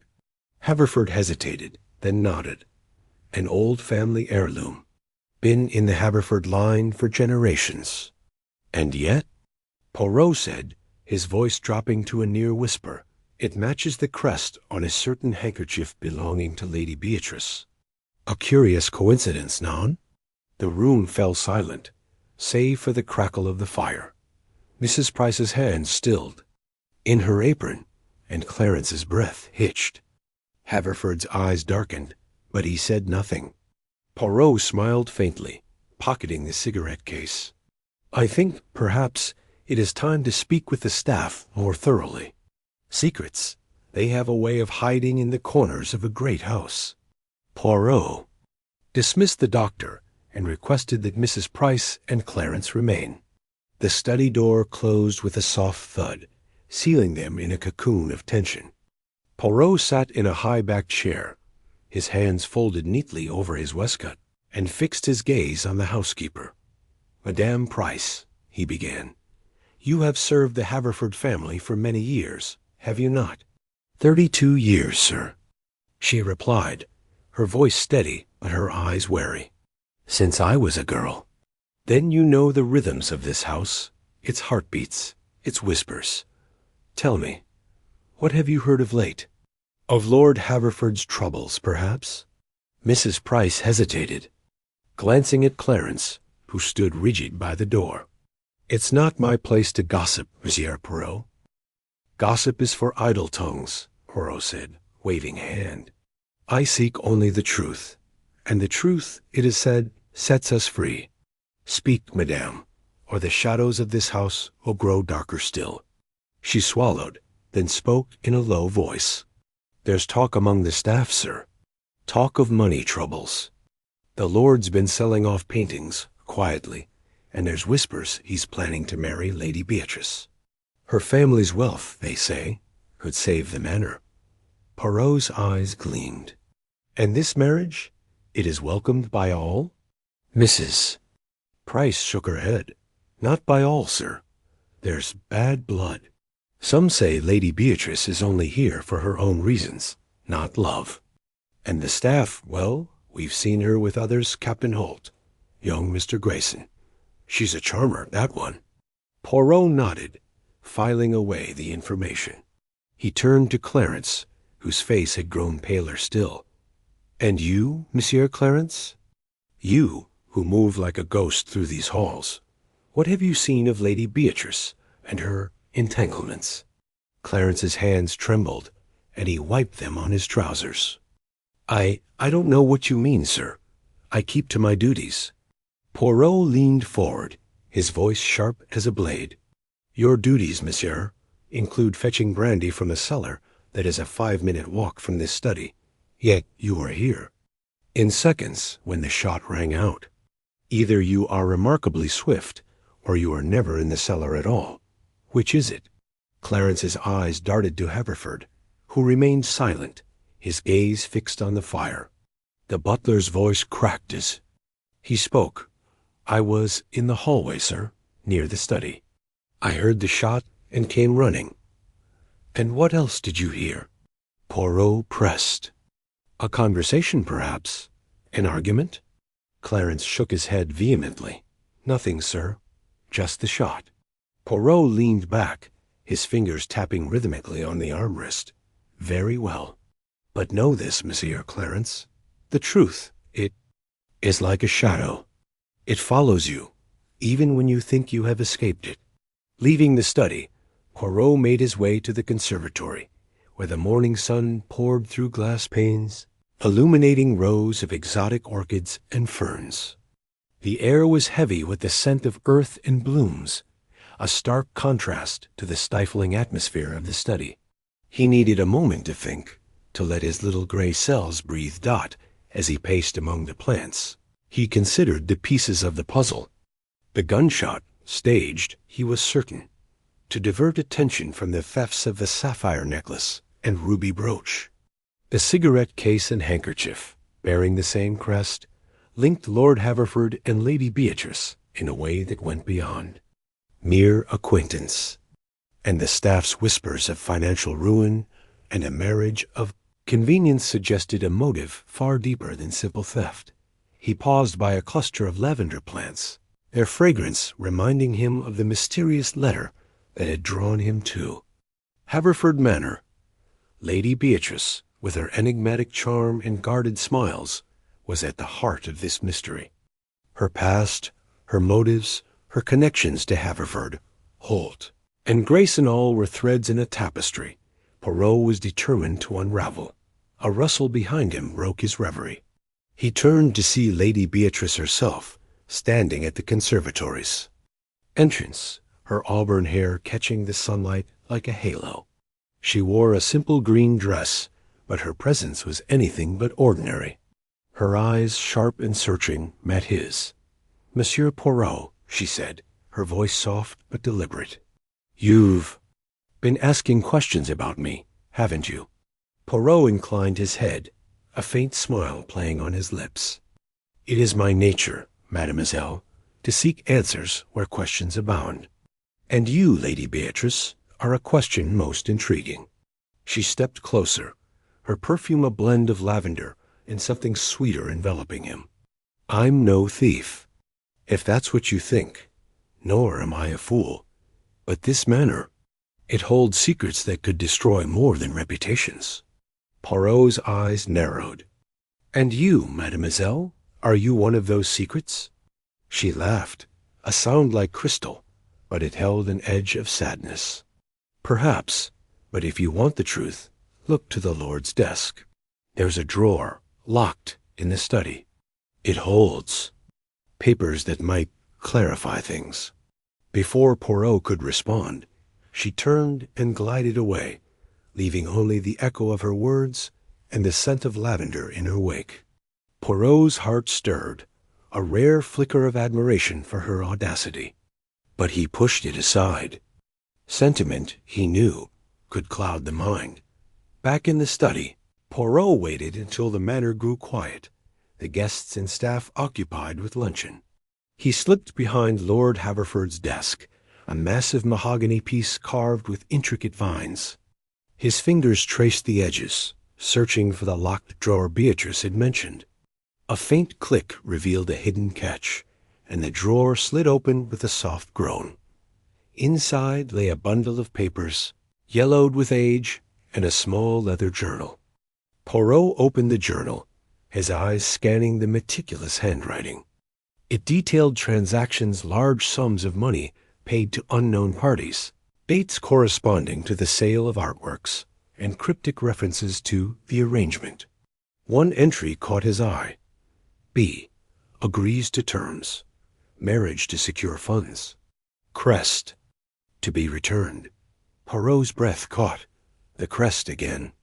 And B. Beatrice? He tucked the journal into his pocket, his mind racing. The papers confirmed the staff's rumors. Haverford was in financial ruin, and his engagement to Beatrice was a calculated move to restore his wealth. But the thefts, the gunshot, were they part of the same scheme, or something more sinister? As he closed the drawer, a shadow fell across the desk. He turned to find Captain Reginald Holt standing in the doorway, his face a mask of barely contained anger. "Snooping, Poirot?" Holt said, his voice low and dangerous.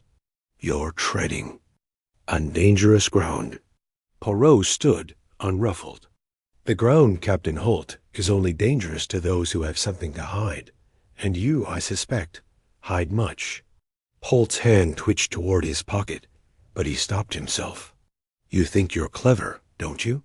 But you don't know half of what's going on here." "Then enlighten me," Poirot said, his tone calm but commanding. "Tell me of your quarrel with Lady Beatrice.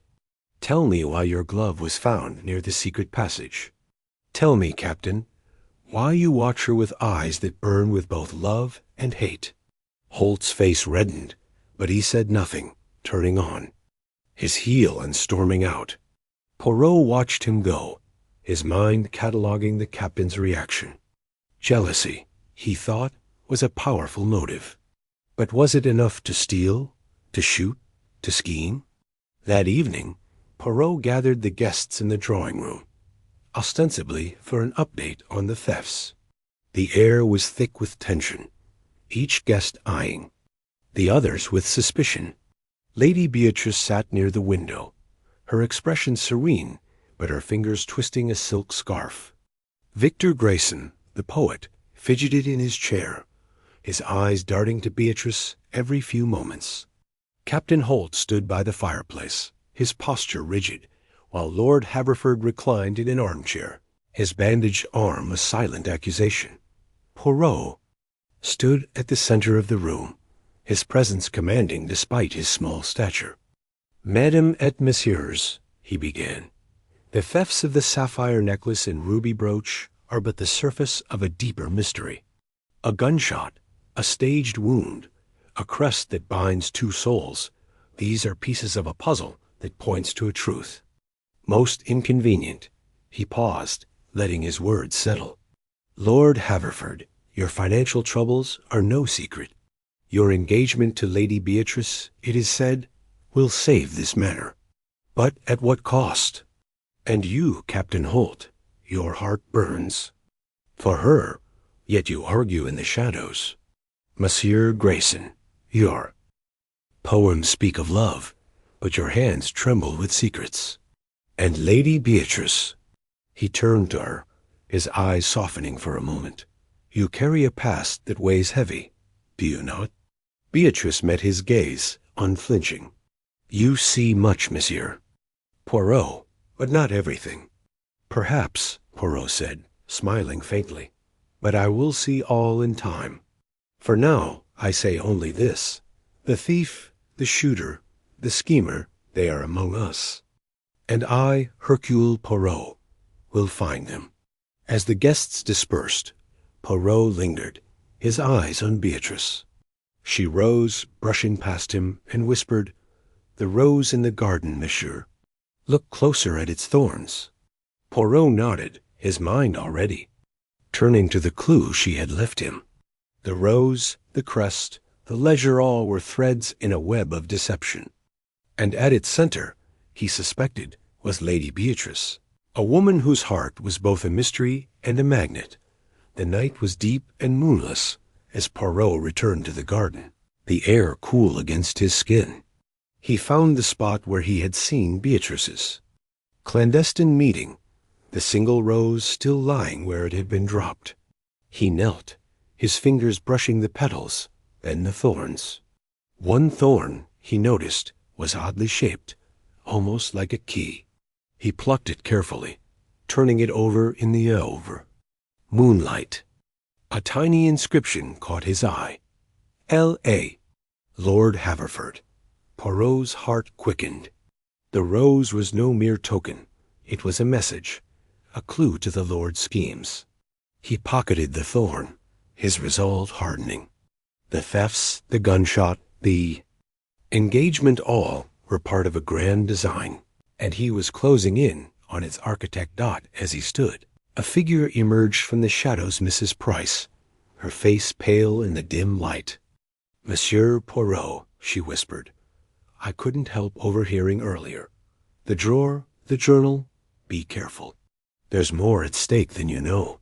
Poirot studied her, his eyes piercing. "And you, Madame Price, what stake do you have in this?" She hesitated, then said, "My daughter, sir. She worked here years ago. She loved someone she shouldn't have. It cost her everything." Poirot's expression softened, but his voice remained firm. "Then help me, madame. Help me bring the truth to light, for her sake and for all who suffer in silence." Mrs. Price nodded, tears glinting in her eyes. "The attic, sir. There's a trunk with old letters. They might tell you what I cannot."